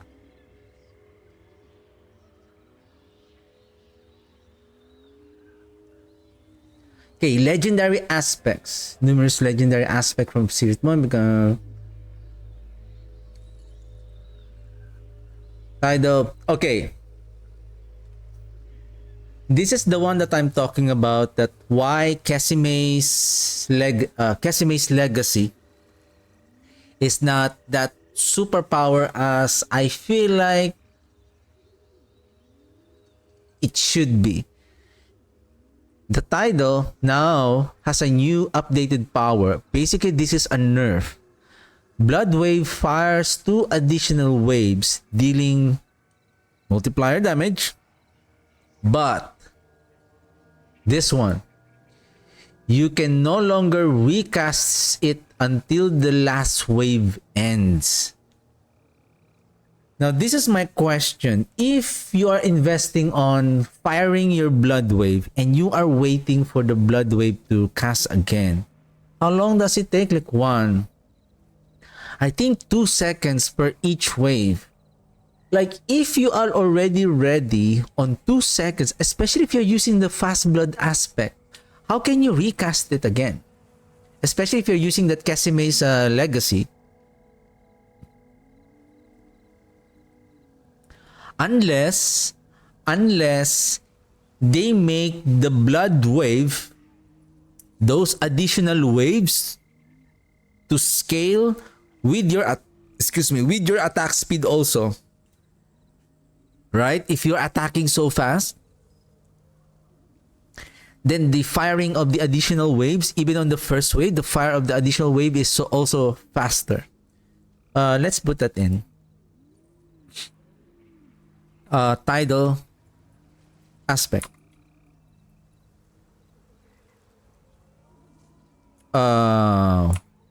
Wave. What is that called? Action.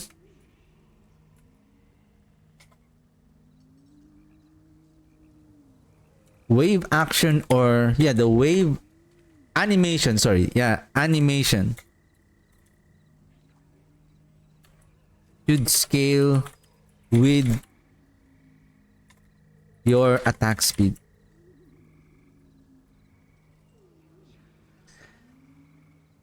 Yeah. And then gore quills, now they increase the blood, the gore quills. This is good. Now, because I feel like those, remember when you cast your blood lance, the gore quills are also lancing the enemies. So when you overpower, those lances that spawn or hitting the enemies is only like half of the damage that you are dealing.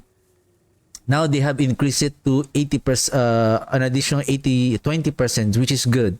Now Blood Seeker, Bloodlance deal. This is the one that we usually use, right, to increase our damage to a primary target. Now Bloodlance increase damage to its primary target per lance enemy, while healthy. Your Bloodlance deal increase critical strike damage. This is huge. It's like having an imaginary grasping veins without the crit chance. And this is good. This is a good buff for the Bloodseeker. And this is not for the Bloodseeker. It is for the Bloodlance itself. Imagine if you use it and pair it with the Hungry Blood. This is going to be amazing. This is going to be amazing. Cadaverous, Consuming Corpse. Now, Consuming Corpse also increases your ultimate skills by 30%. This is also good. It's just an update. Now they added ultimate on the to benefit on the skill damage of the Void, Blight Defiled Area. Speaking of that defiled area, I haven't tried it yet. I'm still thinking, am I ready to drop the Juggernauts aspect? But I need to masterwork the items in order to increase the armor. I have armor here. Maybe I could drop the essence per second with armor, right? so that I can use the void aspect. What is void? Aspect of the void is allowing the blight build, the blight defiled area. When spawned, it pulls the enemies around the affected area. So this is like also like a grasping veins, but more consistent, because as long as you have that blight, it pulls the enemy when they are near. I don't know what is the distance, but it will pull the enemy. And take note that the blight defiled area is the one dealing the damage.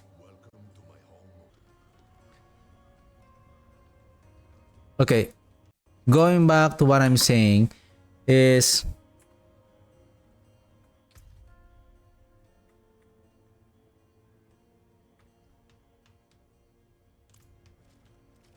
okay, the void. So the void is when blight spawns a defiled area, it pulls in the enemies. So this is more consistent with the corpse tendril, because your corpse tendrils have a cooldown, plus you need to cast it. With the help of the aspect of the void, your blight's defiled area, it pulls in the enemies. And take note that the blight's defiled area is the one that dealing the damage.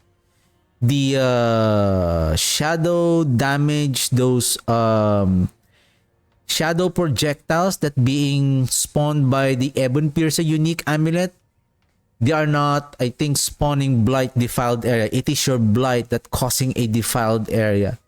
So this will help on pulling the enemies, plus dealing damage to the to our enemies. Then okay. And then now it has the chance to stun them. So now, like I said, the corpse tendrils, maybe we can remove the corpse tendrils, and then we will just allow the blight void aspect to pull in the enemies. And now it has the percentage chance up to 50% to stun the enemies. So maybe you can drop the corpse tendrils and just use this aspect if you have a space. Because we are using the corpse tendrils to crowd control the enemies and making them vulnerable. But because we're using the soul rift, applying vulnerability is not that too difficult, because as long as the soul rift is hitting the enemies. And then plunging darkness, this is for the pool of light. Now bone prison is darkness skill, this is fine. Now unyielding commander. So now here, unyielding commander while the army of the dead is active. This now army of the dead, when it's active, summoning. See, now they change it to summoning damage. Before, the unyielding commander is increasing our damage in order to scale. That's why it says gain increased damage. So we are, when we are wearing this, when we are using this aspect, the unyielding commander aspect, it increases our damage so that the minions will inherit that damage as well. Now they are changing it. It's still the same. The effect is still the same, but instead of it increases our damage, the summoning damage will increase the summoning damage of our minions through our damage. I hope that makes sense. Instead of increasing our damage, it is the summoning damage, the minion damage has their own bubble of damage multiplier, which is by the means of the summoning tag, so that now it will become more consistent, which is fine. So basically, oh shoot, this is now a summoning damage. How can I make more? How can I transfer more? Right? The damage is still the same. That's why if your intent is to really empower the minions through the unyielding commander's aspect, this effect is the same as this. Your minions deal, says right, your minions deal increased damage. Now gain up to 110 summoning damage. Right? Then Great Feast. So same thing. Now they just update. They didn't buff the Great Feast. They just updated it. That's 30 to 45% summoning damage. And now that's why you gain. That's why minions, if you use minions, they gain summoning damage. When on you gain your own 35% damage. Now, this is a huge buff. Oh, sorry, this is a huge nerf for the Blood Moon Breaches. Okay. You may say that, oh, shoot, the Blood Moon Breaches doesn't have a 150% multiplier now. Take note that they also buff the Ratmas Vigor to have a 120% overpowered damage. Though we are still losing 30%. I feel like now we have more room to put in other aspect. We can also use the Thibault's Will to give us I think Thibault's Will has let's check our Thibault's Will.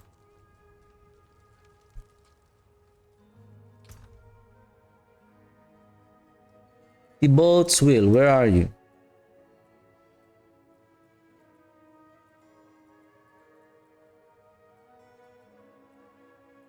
Yeah, where are you?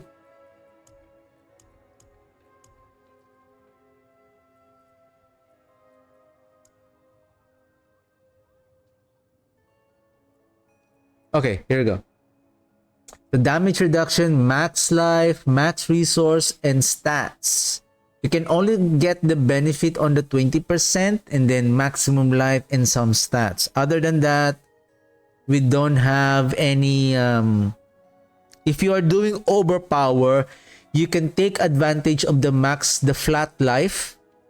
Take note, flat life is also good if you have already so many multipliers on your life, because if you have many multiplier, flat life will scale even further.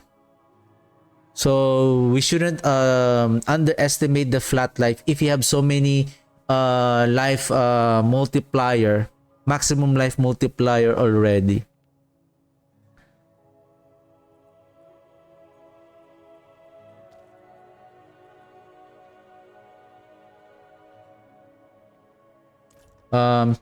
Before I continue, I'll be right back. Let me take a quick break. Be right back.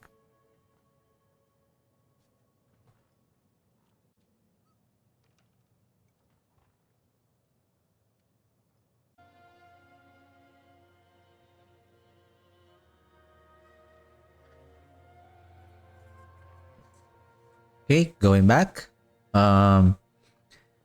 So now it has critical. So going back with this Blood Moon Breaches, now it has critical strike chance, curse, Golem, and Hellbent Commander.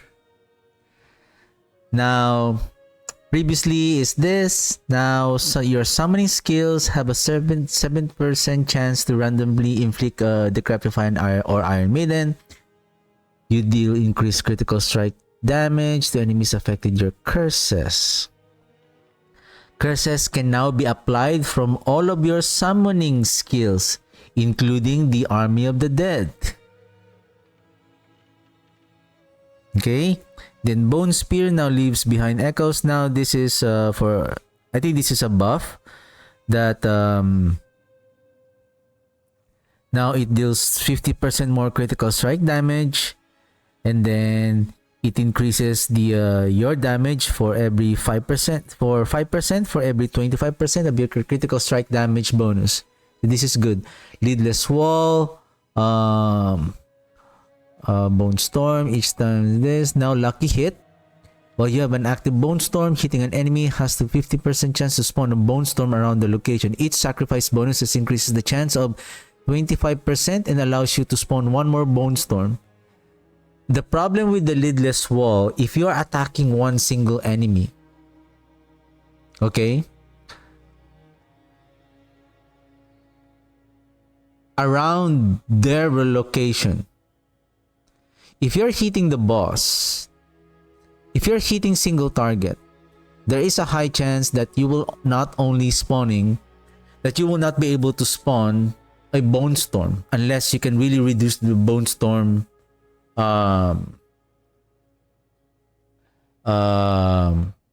You can reduce. You have a good cooldown that you can recast the bone storm all the time, so that you can take advantage of the aspect of the shielding storm to have a barrier.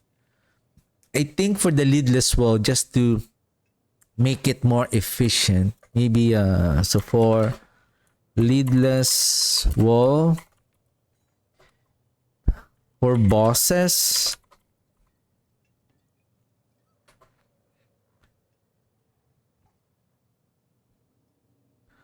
for bosses or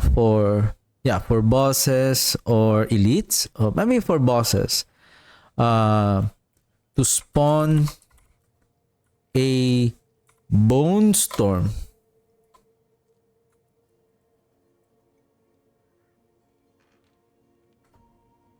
outside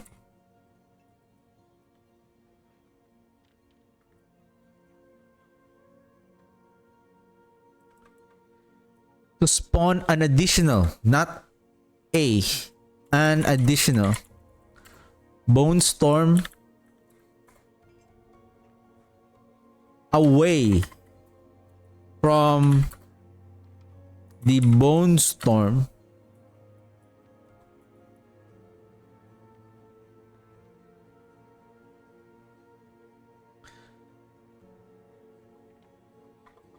outside from the spawned bone storm. That way, when you cast a bone storm, right? It's like this. Casting a bone storm, then a new bone storm will spawn on the boss around him.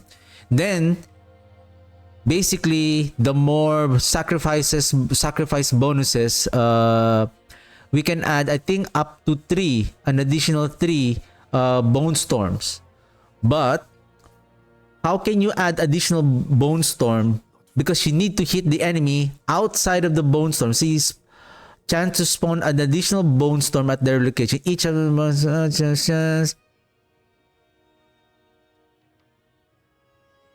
allows you to spawn one more bone storm. And take note, where is it?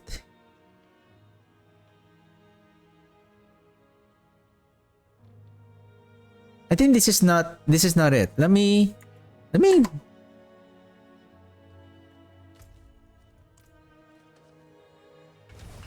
my character is already sleeping. Let me get that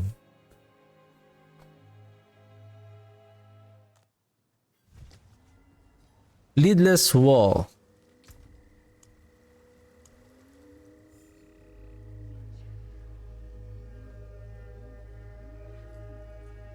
While you have an active bone storm, hitting an enemy outside of a bone storm has up to 30% chance to spawn an additional bone storm at their location. Okay. Let's go back. Hitting an enemy outside of a bone storm. While you have an active bone storm, hitting an enemy has a chance up to 15% chance to spawn a bone storm at their location. Okay. So there's no need to add that suggestion that I am talking about. So they have changed it. Okay, then that's good then.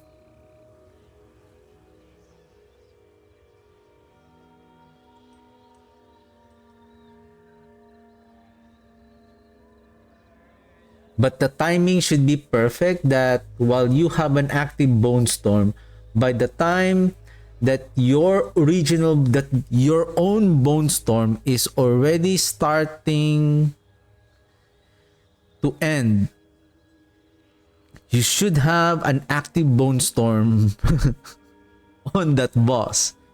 Otherwise, you will lose all the bone storm. And you will not have the barrier. Now Witherboard. Now intelligence cap raised from 1,200 to 2,000. So this is a good upgrade for the Wither legendary node. This is good. Then here, the Bloodbath. The Bloodbath. Bloodbath increased damage, overpower damage. Now it is 100% increase overpower damage. See, remember how they nerf the Blood Moon Breaches, that we lose 150% overpower damage. Basically, this is compensated by the 120% on the Ratmas Viger and the 30% additional on the Bloodbath aspect. So technically, we did not really lose that 150% multiplier. Okay, we did not lose that 150% overpower damage multiplier if we get the Bloodbath and if we have the Ratmas Viger. And now we are dealing 25% increase on blood skill damage, and this is good. After overpowering, we get an additional increased damage on our blood skill. And as I have said on my previous stream, I think the reason why they nerf the Blood Moon Breaches, it's being used as a generic item to do overpowering. Like I have seen Sever doing overpower damage, and especially the Bone skills. Sorry, the Bone Spirit build. So the Bone Spirit build is heavily affected with this change on the Blood Moon Breaches, especially on the tidal aspect. If you remember the tidal aspect, that you can no longer recast it. So the Spirit Wave build is heavily affected by that change on the tidal and on this one as well. Then tempering now, they remove the spikes of armor on the tempering for Fane Cage. That's fine. Since spike armor can still be found, so now they place it on the Torn Army recipe. Okay. Rogue, we're not doing Rogue. We're not doing...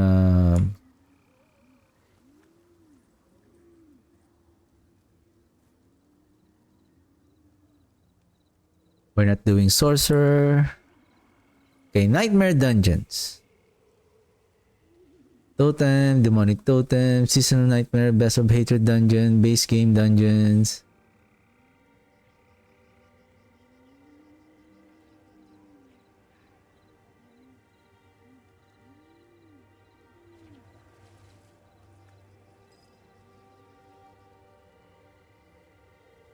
Okay.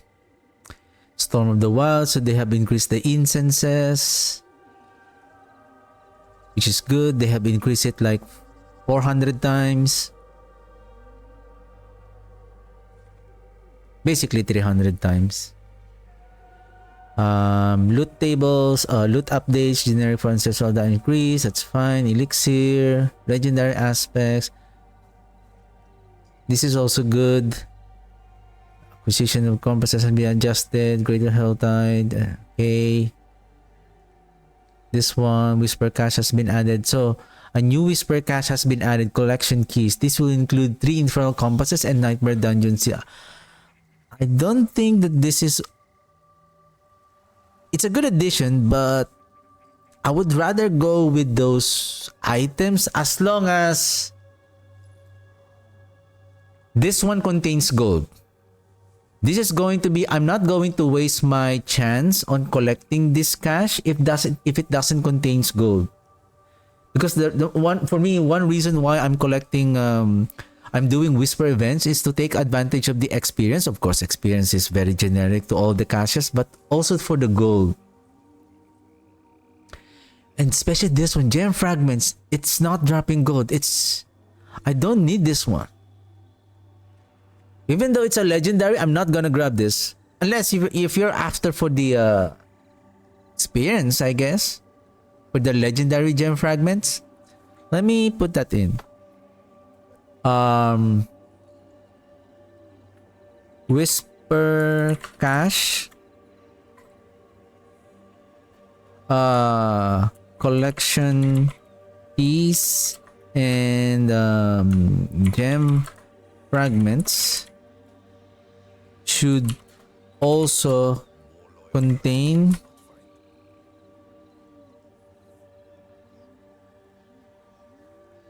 the same amount of gold.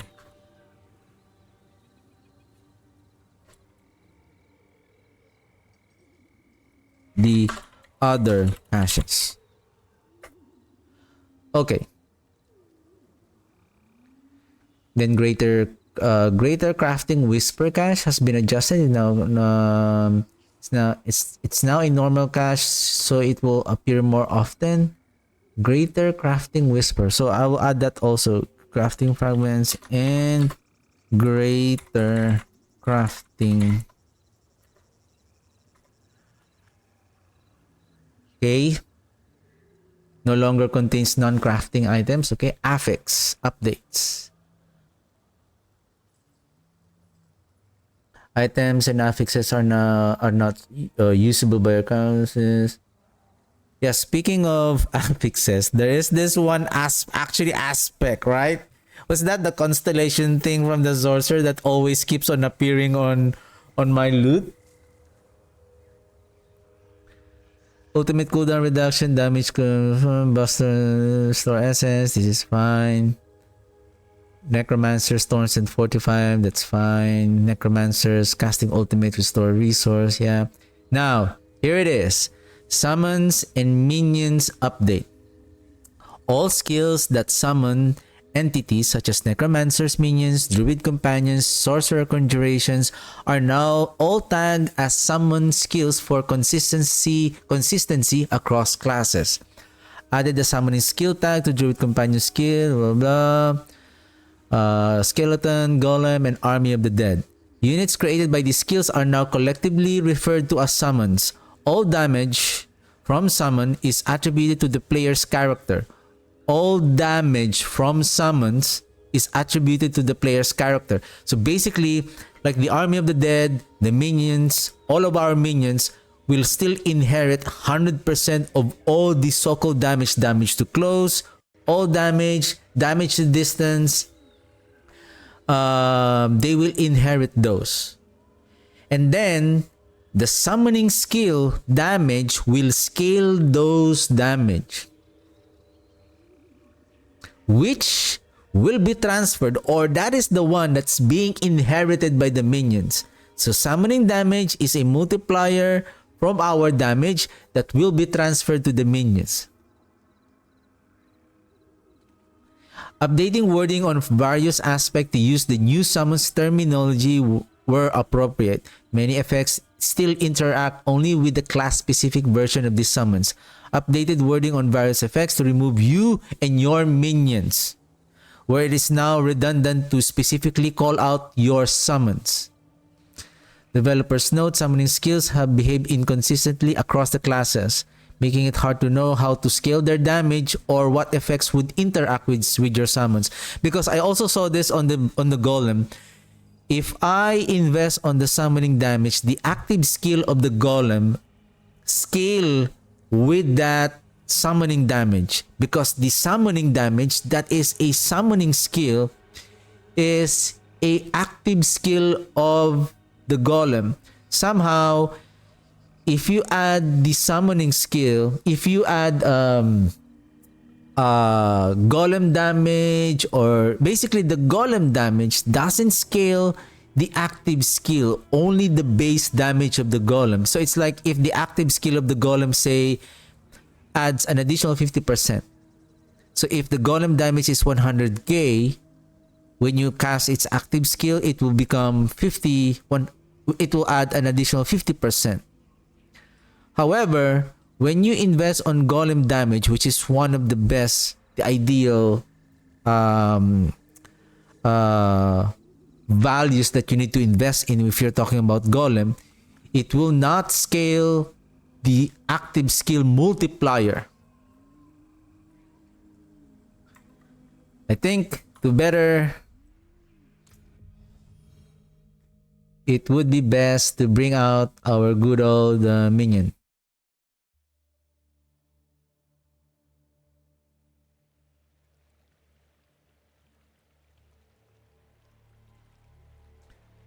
So the golem has this oh, why it's taking a while to load. Okay. Let's bring in our minions. I don't know if I don't think I have a summoning damage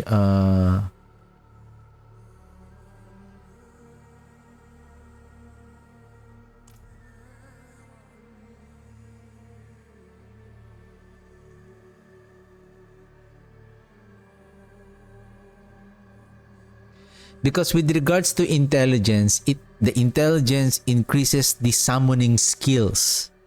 The summoning skills, not the damage. At this point, that's what they're saying about inconsistency with regards to what are the things that will scale the damage of our minions. If we take a look at this, the 252 damage of the active skill of the golem, the 44,000 here is the multiplier damage based on the Hellbent command. Those increase in multiplier damage, but the 252 is basically from the intelligence. If I'm not mistaken, if I remove this,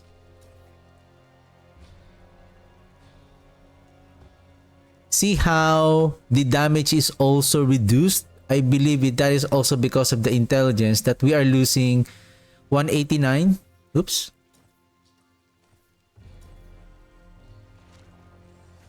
See, 189, 30%. How much did we lose?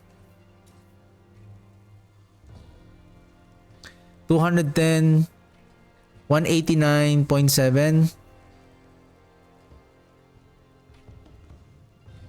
30, 27.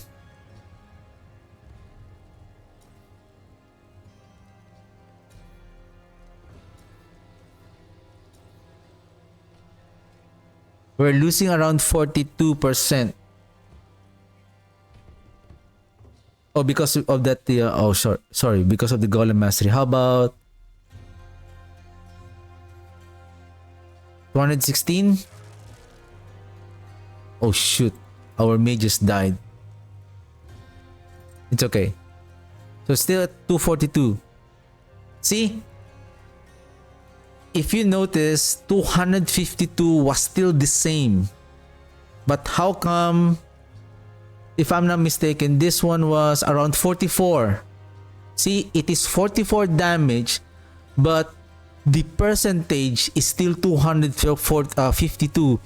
Why is that? It's because from my understanding, the summoning damage is different from the damage multiplier itself. So because I removed the occult dominion, so basically I lost 2 mages. Based on our build, the shadow damage, we are losing 6% because we lose 2 shadow mages. And that reduced our golem damage. But how come the damage multiplier there, it's still the same?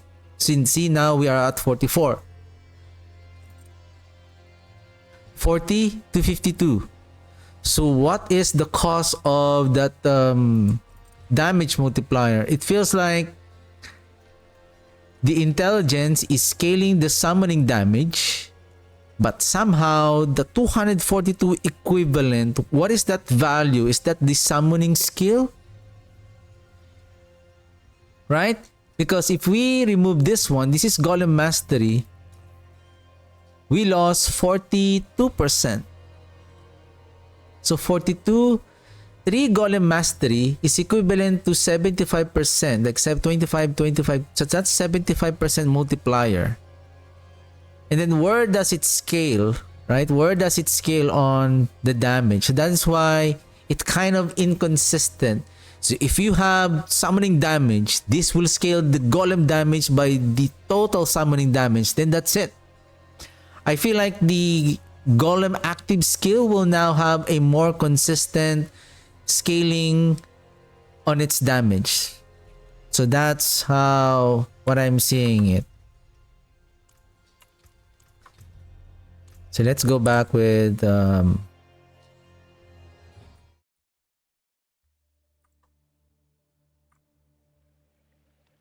okay.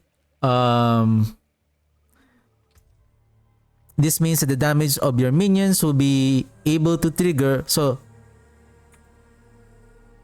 let me just open. Okay. This update aims to standardize their interaction across the board by attributing the damage to deal the damage they deal to the player rather than the summoned unit.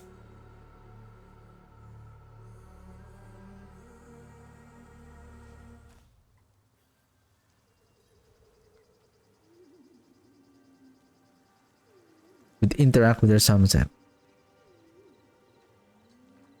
I wonder what do they mean by this rather than the summon unit. This means aims to standardize their interaction across the board by attributing the damage they deal to the player rather than the summon unit. Anyway,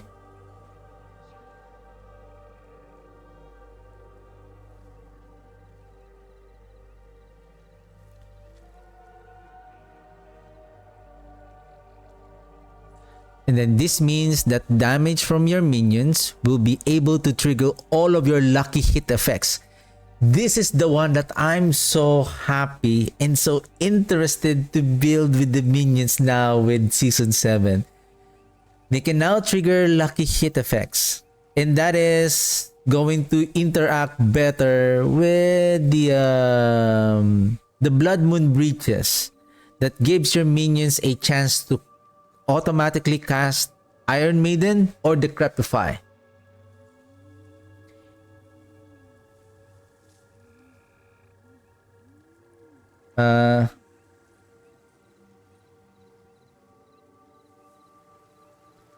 And interact with all of your damage modifiers, multipliers, and triggers. Going back to the Army of the Dead.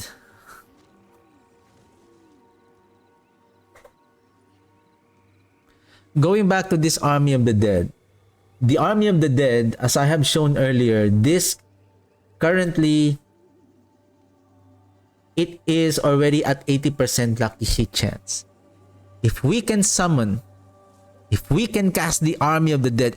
Oh, speaking of Army of the Dead, I believe the Army of the Dead should be 8 seconds duration also, not 7 seconds. Let's go back with the Army of the Dead.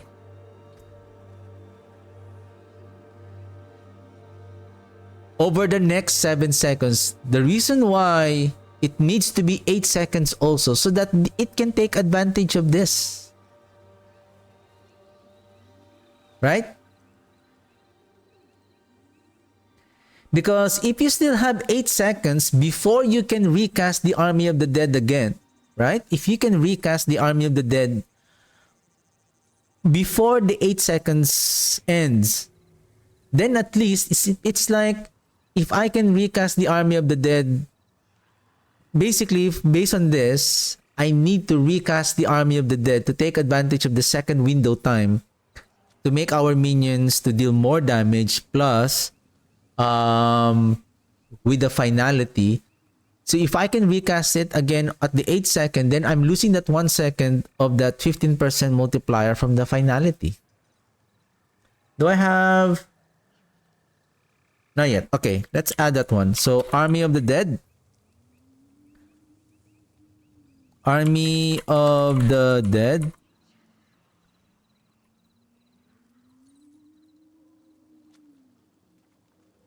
Maybe Army of the Dead. How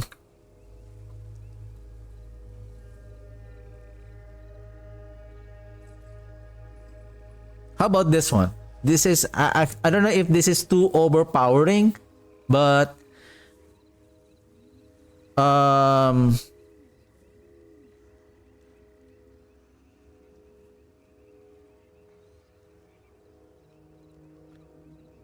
Army of the Dead, volatile skeletons.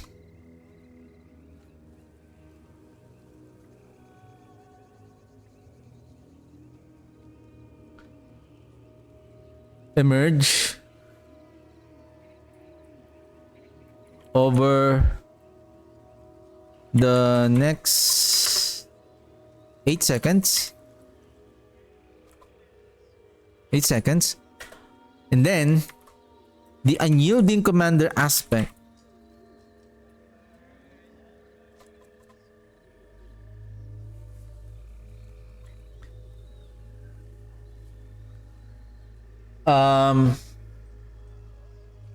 where is unyielding commander?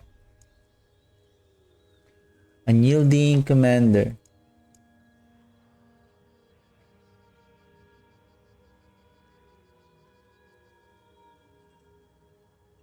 To increase while Army of the Dead is active.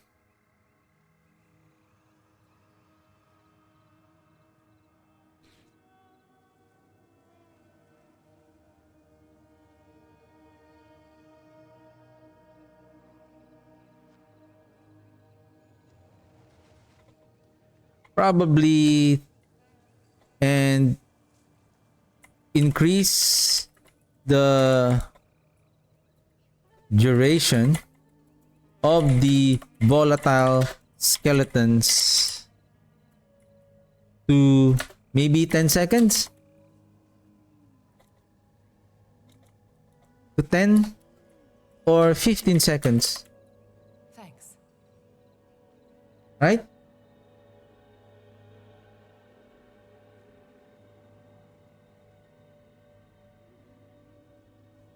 Yeah. Or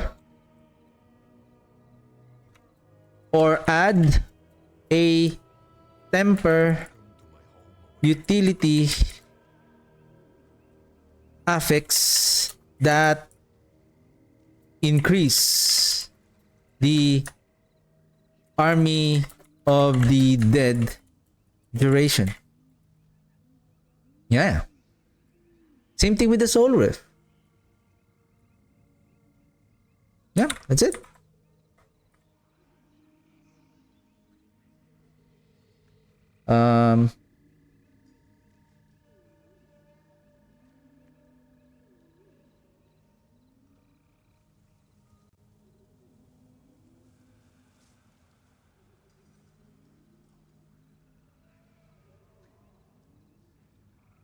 Note that effects such as Ring of Menden will properly increase their damage output based on the damage bonuses you have for the specific minion type that triggered the effect. Again, the reason why I'm interested with these lucky hit effects, that now minions are doing the lucky hit. If you are having 12 summoned minions, right? They will now reduce the cooldown. I don't know if 12 seconds is still fine. I still need, that's why I'm just putting a note. Maybe those are not, maybe, but I think 8 seconds should be fine. The duration of that volatile seconds, the volatile skeletons, it should be 8 so that it is aligned with the finality passive skill. Because the minions, if they are attacking so fast, they can proc lucky hit effect and proc the abhorrent decrepify to reduce the cooldown of all active cooldowns, including the Army of the Dead. This means that we can cast the Army of the Dead all of the time. If we can cast the Army of the Dead like every 3 seconds, 4 seconds, that would be insane. Like, we are really the undead commanders spawning those volatile skeletons everywhere.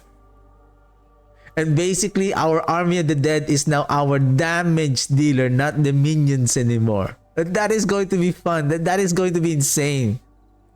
That is going to be amazing. And then you can use the fast blood aspect. Since you are consuming corpses to trigger the skeletal minions, right?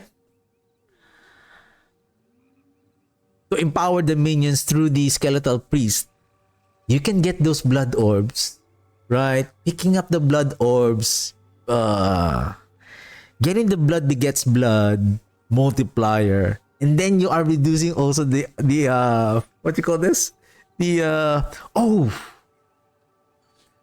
I can use the gore quills aspect with the bloodlands, consuming corpses, and then proccing the fast blood aspect, so that I can, maybe I can spam there, maybe it may work to spam the army of the dead using the gore quills just to pick up those blood orbs as I keep on consuming the corpses.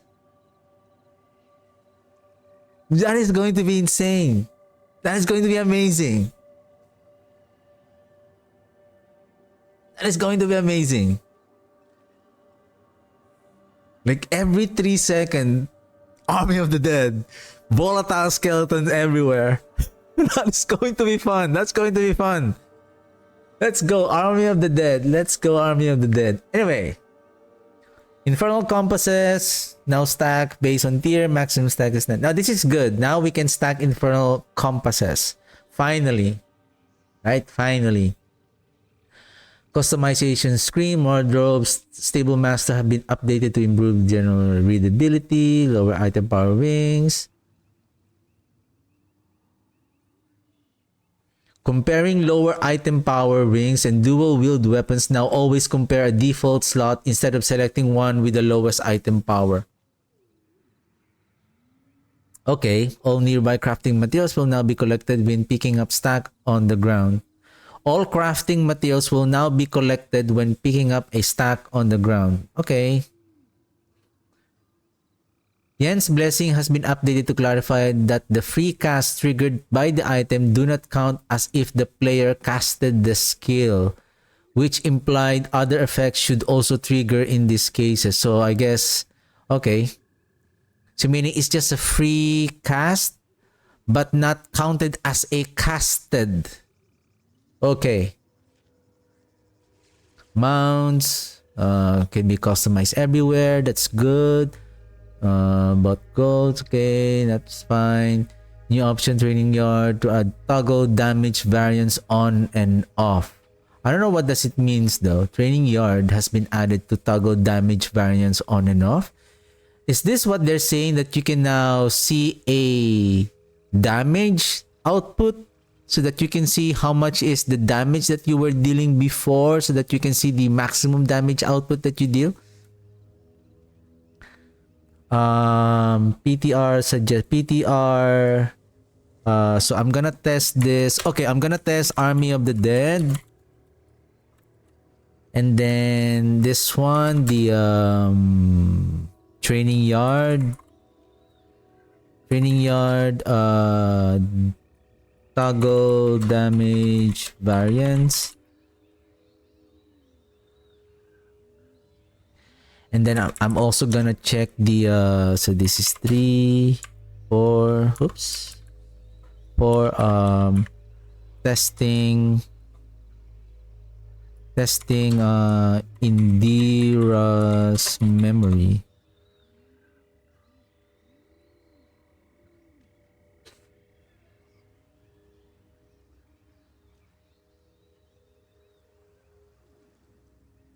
Barbarian.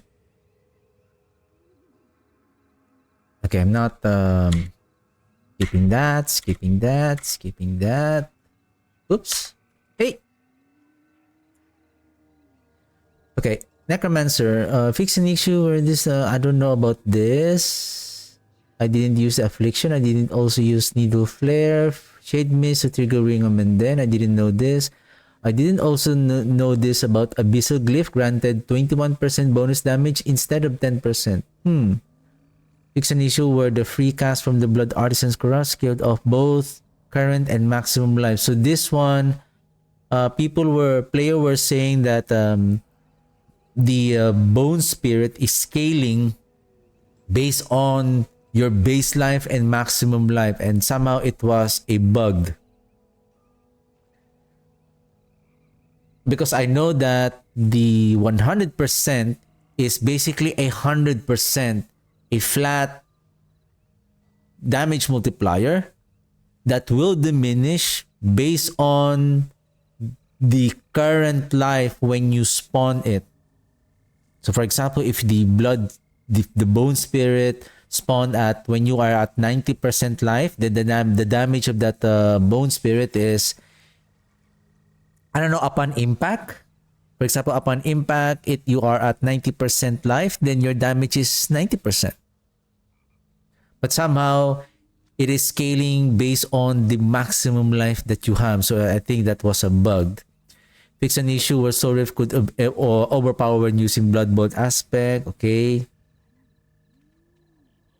Fix an issue where Blood Orb spawn from the title aspect could this. Bugs when Iron Maiden. Curse Aura not gain 50% damage from amulets. Okay. Fix an issue where movement speed could become difficult. Ghastly Bone. Okay. Rogue. I don't play Rogue. User interface. Some skills.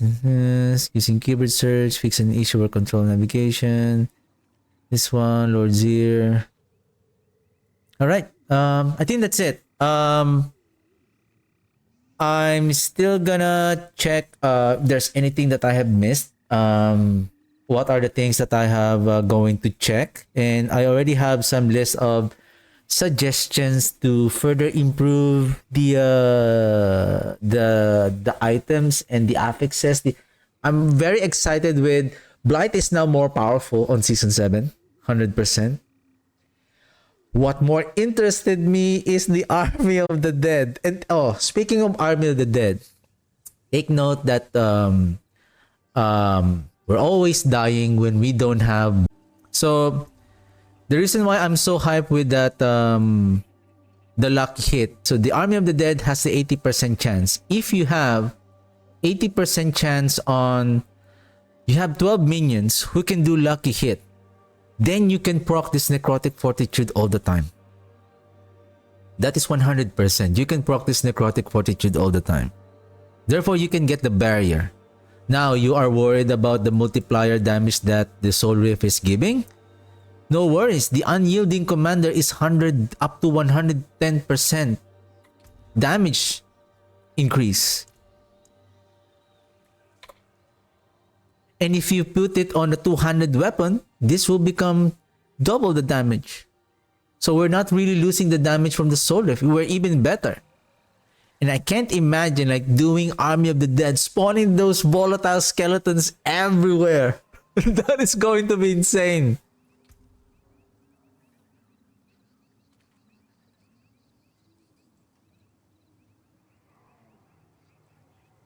Army of the Dead. What are the tempering affix for the Army of the Dead? Offense.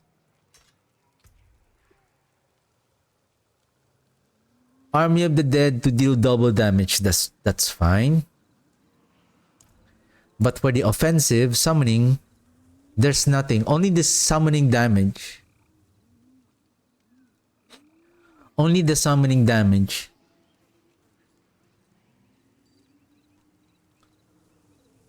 Utility.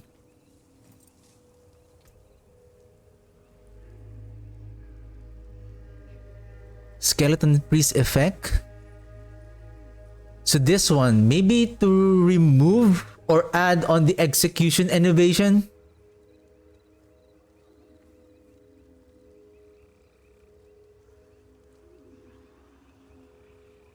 Or maybe to add a summoning tempering utility about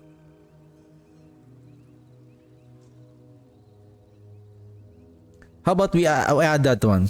Okay. Number 11. Execution innovation to add Army of the Dead duration.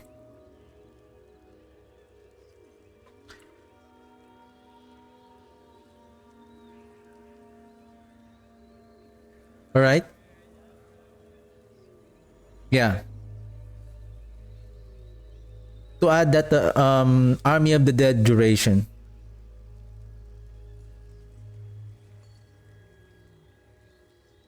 Yeah, at this point there's no There's nothing for the to be honest, skeleton priest. Why do I need skeleton priest? Oh, there's also I want to suggest maybe for the future. How about adding a new unique item, the crown of Leoric. If you remember Diablo 3, there's that one map that King Leoric is sitting on his throne, and then once you touch his item so that you can awake him, and then you will fight that boss. And I believe his name is King Leoric or something, if I'm not mistaken. And he is a skeleton king. They call him the skeleton king. Why can't we? So this is what I'm trying to suggest. Adding a new unique item, the crown of Leoric, summons the skeleton king that automatically cast summoning. What is that? That automatically cast raise skeleton. Okay, that automatically cast raise skeleton. Okay. That automatically casts raise skeleton.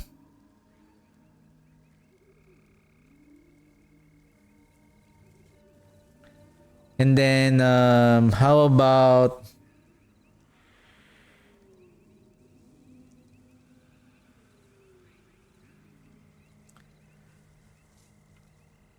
increasing the skeletal. Give me a second.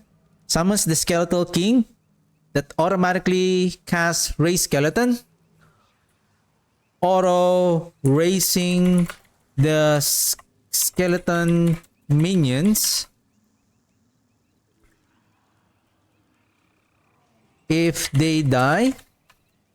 Increase the skeletal priest buff by twice, increasing the skeleton army twice. Right? That would be amazing. Like raising, basically you are raising a skeleton king who will fight for you, and then it also deal damage. Okay? It will also inherit. But basically he's just an additional minion, but he is the skeleton king. So basically he is now your second commander army, raising your skeleton for free if they die, raising the skeleton every second. Right? It's like a sacrilegious soul thing. Right? And because of that, that will also proc an automatic per second consumption of corpse. Auto raising the skeleton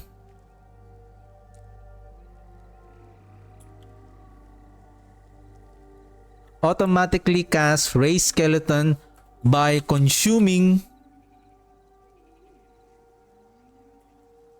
random corpses or consuming corpse nearby. Alright? Increasing the skeleton army twice. That would be insane. You have now 14 skeleton army. Twice or 50%. Right? But you cannot summon the golem, but you cannot summon the golem only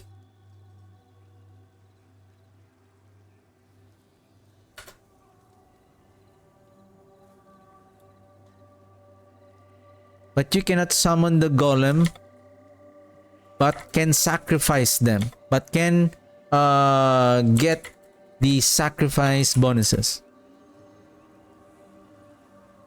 right? And then I have also another idea.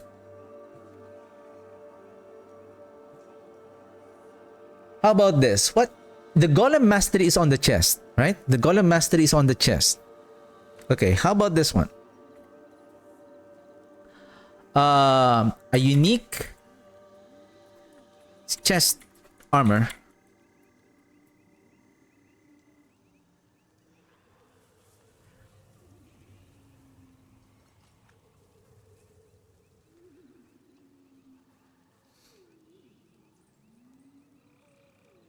I'm thinking.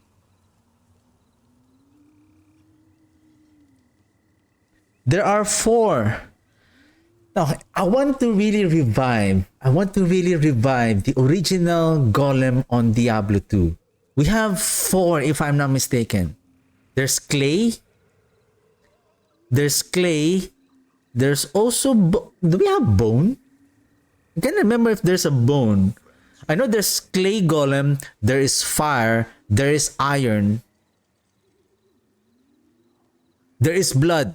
Yes, there is blood. And I believe there is a bone golem also. Is there a bone? I think there's no bone. Only clay, iron golem. I think that's the first golem that you can acquire. Clay. The next is iron. And then, is there a bone?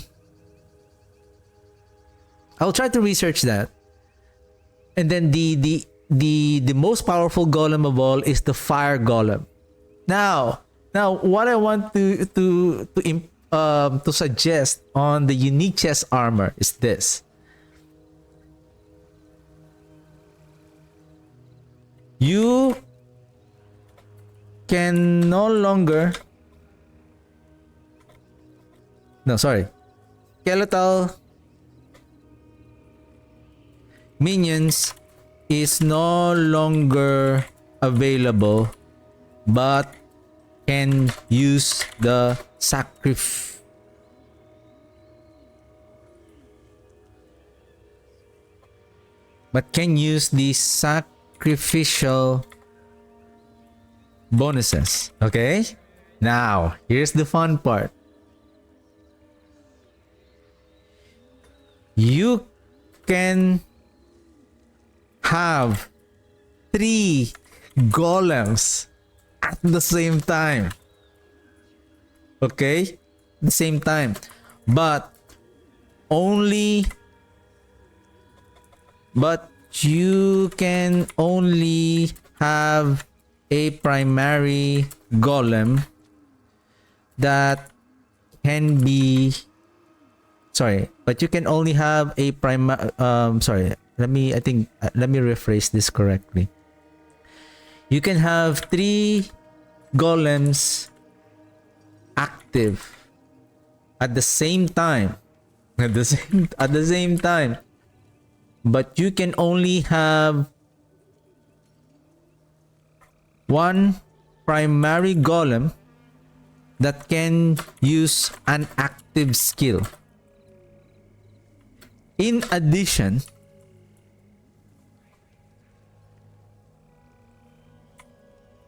how about this?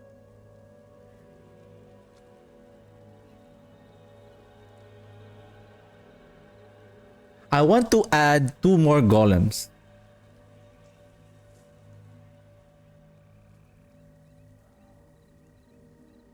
To make it balance, your primary golems will be the one inheriting 100% of the golem, whatever damage that it will acquire. The rest of the 4, I'm still planning to add, it should be 5. I would love to see 5 golems. That would be fun. Like 5 golems. Now, the other 4 golems should maybe 30% or 40% of the golem. Because I don't know how of course, golem is very powerful already. Adding 4 more, that will scale the damage even further. But how about maybe 30%? So it's like 30% times 4, so that's 100%. So it's like adding an additional golem with you, right? Or maybe 25%, just to be fair. Because I don't know how the scale works. You can have 3 golems at the same time. But each additional golem will only inherit 25% of the damage.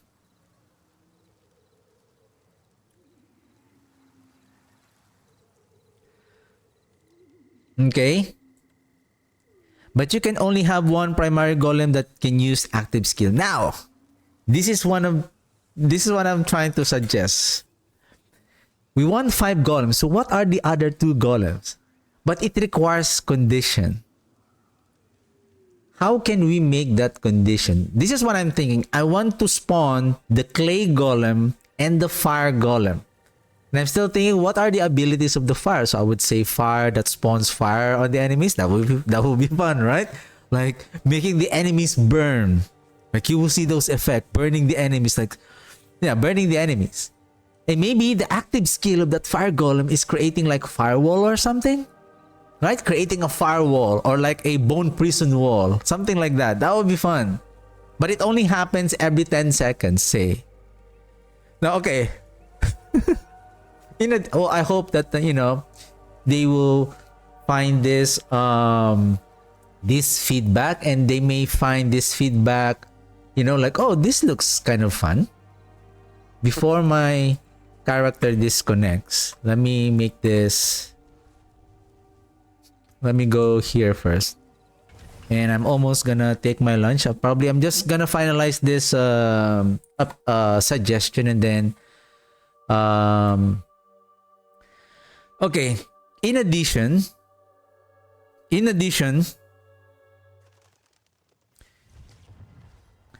you can spawn clay golem what is our clay golem's skill? Like throwing clay, something like that? Or does it turns into a boulder? Or maybe it jumps. It turns to a giant boulder and then it jumps. And then when it jumps, right? It will not knock back. Not knock back. What does the effect? So if he jumps, so say he will scatter, right? Imagine he will scatter. Of course, he's clay. He jumps, he turns to a ball, he turns to a boulder, he jumps, and then he turns to a, of course, he will scatter everywhere. But he will reforms again. But what does it do? Stun. Making the enemies stun. Right. So spawn a clay golem that maybe every 15 seconds. 50 seconds is a decent cooldown. You can spawn clay golem that turns into a boulder that jumps into the enemy, stuns them, and reform back.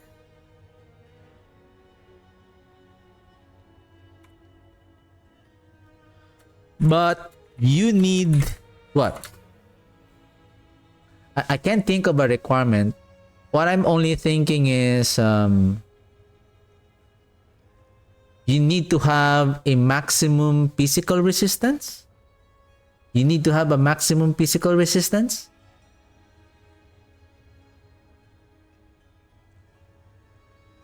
I can think of, oh yeah, maximum physical resistance and maximum armor. That's the requirement. Otherwise, you will not spawn this one. You can spawn a clay golem if you have a max armor and fire, and max physical resistance,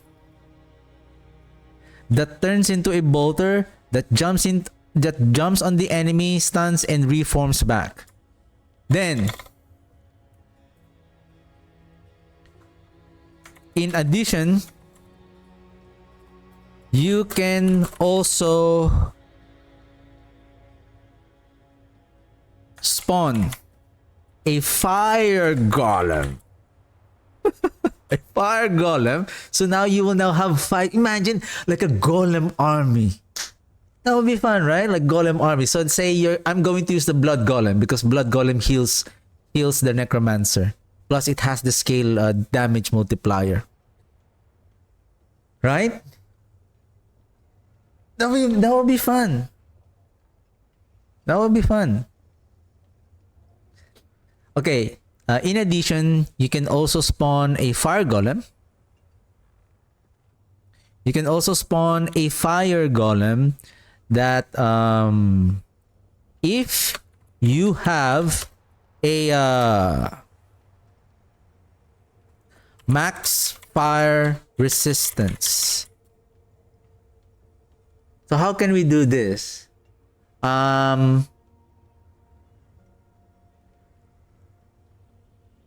If you have maximum, what other category that we can add? I feel like it's too simple, like fire resistance. I know this is fire. We don't deal fire.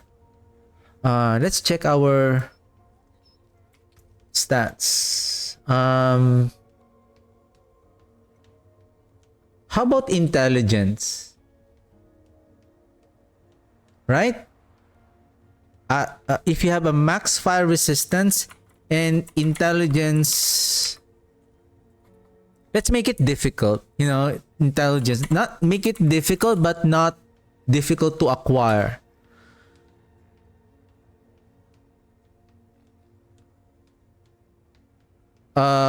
Say 1,600 intelligence, a max fire resistance and intelligence of, and 1,600 intelligence.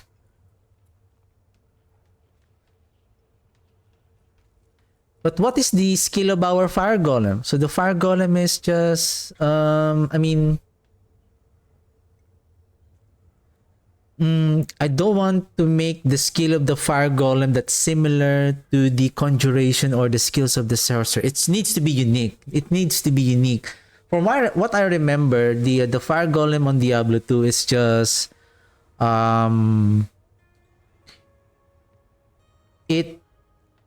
all the enemies surrounding us, all the surrounding enemies are getting this fire damage, like just a burst of damage. Like you will see that they're getting fire damage, like no matter how far they are. So he has this fire aura.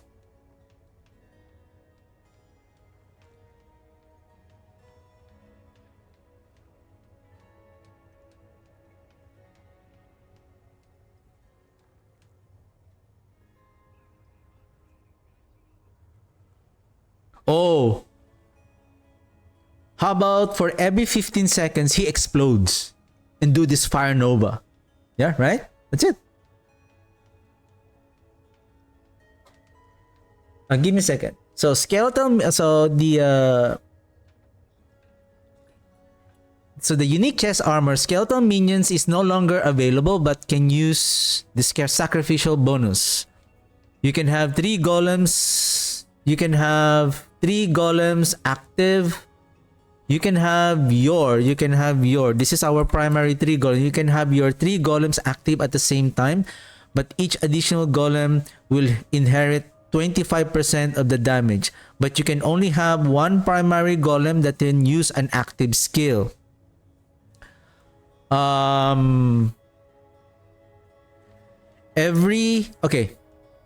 addition, you can spawn clay golem if you have a max armor and max physical resistance. That turns into a boulder that jumps on the enemy, stuns, and reforms back.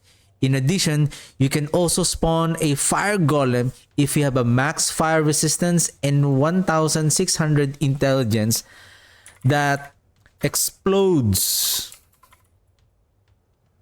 and deal fire damage.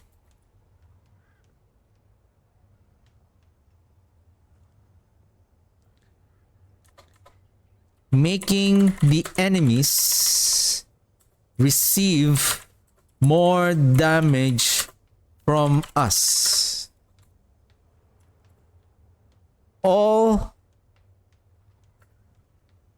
golems except the primary, all golems except the primary will cast their skills every 15 seconds.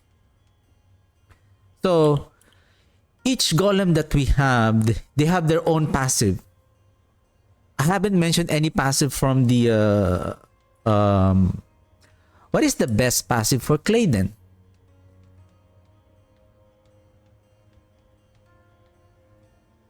It should have, right? Or maybe not, because this is just a unique power. The if I'm not mistaken is, so let's bone.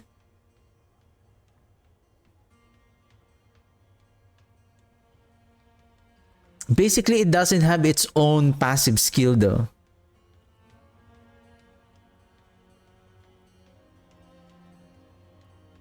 The passive, it drains life. It drains life, and let's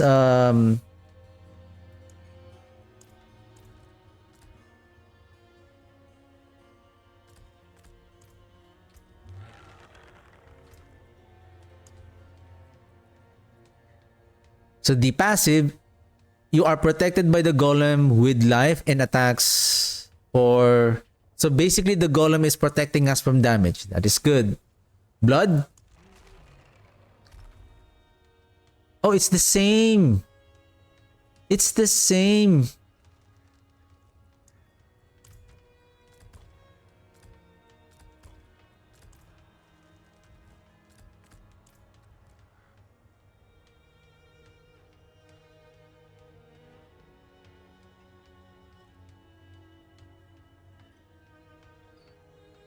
Okay.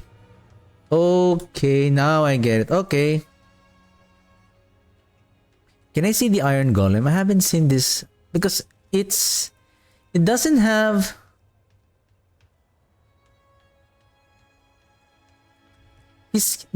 actually there's no use for this one. I'm hoping that let's make a suggestion about this Iron Golem also. Every second Iron Golem attack causes shockwave, dealing 100% damage to primary enemy and to enemies behind them. This is every second attack. Every second Iron Golem attack causes a primary shockwave.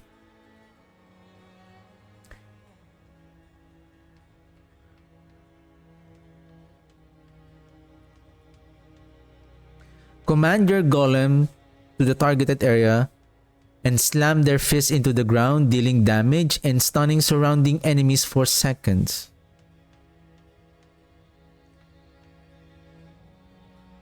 Then it becomes unstoppable. So this is a stunner.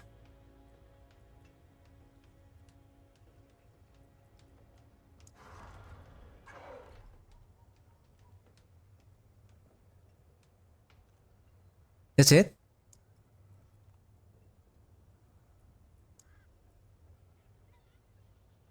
So this is the active command. It slammed their fist on the ground and then they deal damage. With regards to blood, while your golem is healthy, they gain 25% damage reduction and 50% increased damage.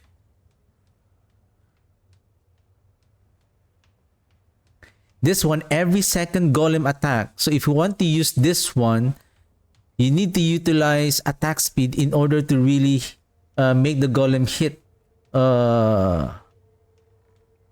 further.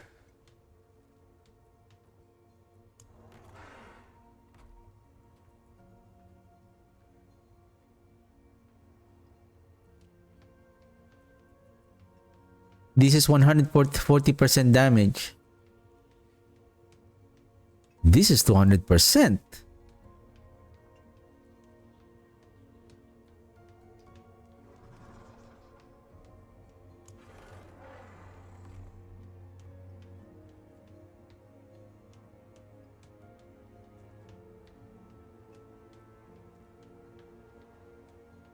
This is 140. This is 200%.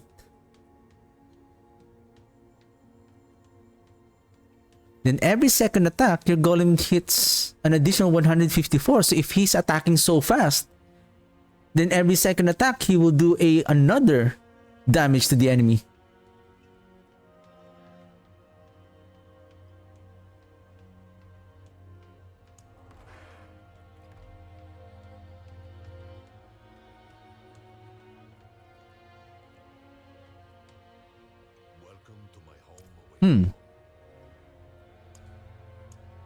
Okay.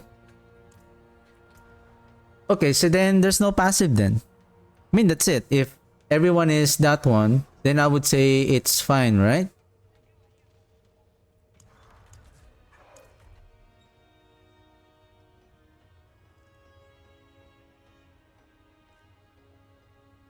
I still have some suggestion to make the I would make the what other summons of the Necromancer before? It's just the mages. Maybe I could maybe I could think of something for the mages itself. Now I have for the, maybe I could also try to find maybe what would be better for the warriors. The thing about the warriors is just they need to have something in range. Well, mages is mages. I'm thinking to make the mages like to become the Soul Reaper. You know, making summoning the angels. No, not angels. No, I think it's not good. Like Reapers is not good. It's not like a Necromancer, because your goal is like to summon, not to summon the angels or the dead angels, but to summon a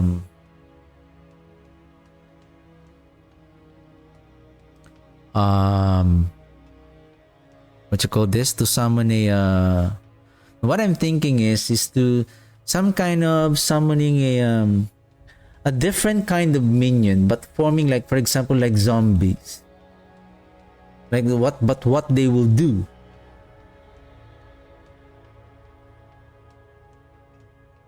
We already have like corpse explosion howl from below, that when we consume corpse, when we do corpse explosion, those volatile skeleton are now chasing the enemy. If I'm going to utilize corpse, I'm gonna form flesh, right? I'm going to form flesh out of those corpses, not just skeleton. How about flesh? But what kind of damage they will do? I would say still physical or overpowering damage. That's what I'm thinking, because blood golem is like for life, right? And then how about forming a blood flesh minions, and their goal is to do overpowered damage. And I need to find what are the best mechanic, and in order to utilize the Death Speaker's pendant. So now we will be using the Death Speaker's pendant, but it needs to interact with this new unique.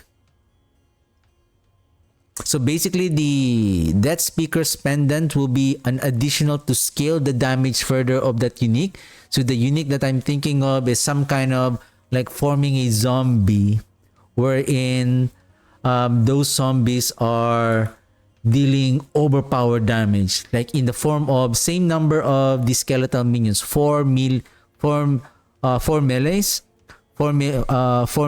and then 3 long range. and their count can also be increased by the occult dominion.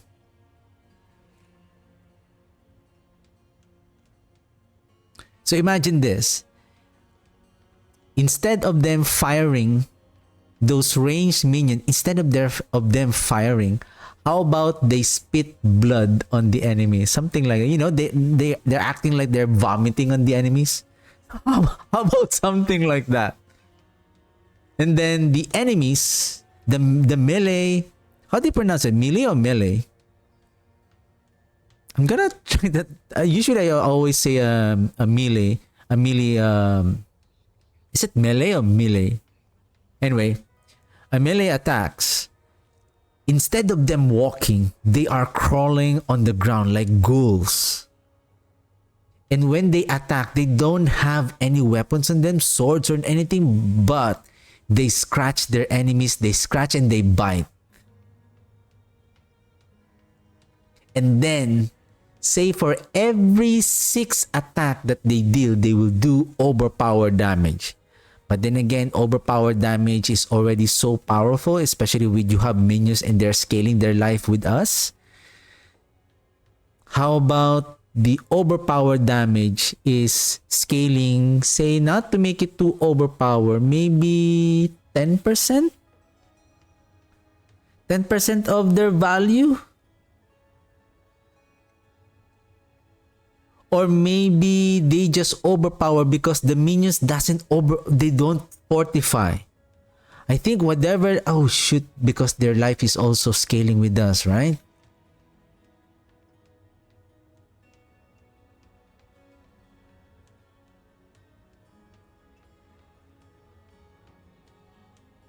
Or how about they overpower 50% lesser?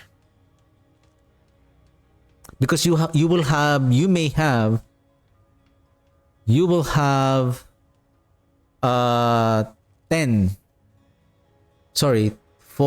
plus 12 minions.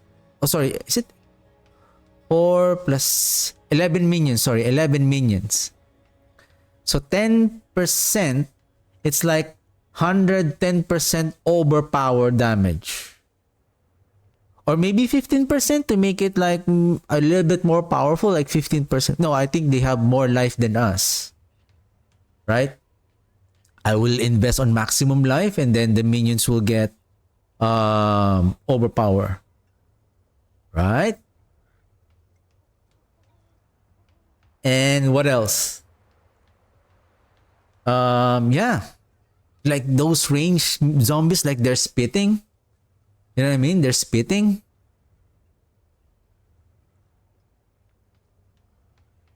How about in full long range? I think spitting is not good. But making the melee minions to crawl and scratch their enemies and bite them, that is also good.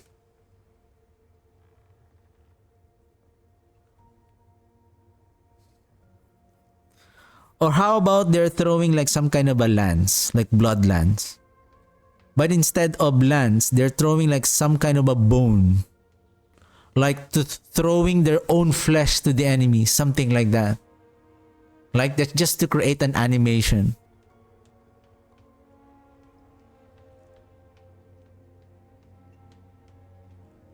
But it looks ridiculous, right? Because I don't want them to make them a mage.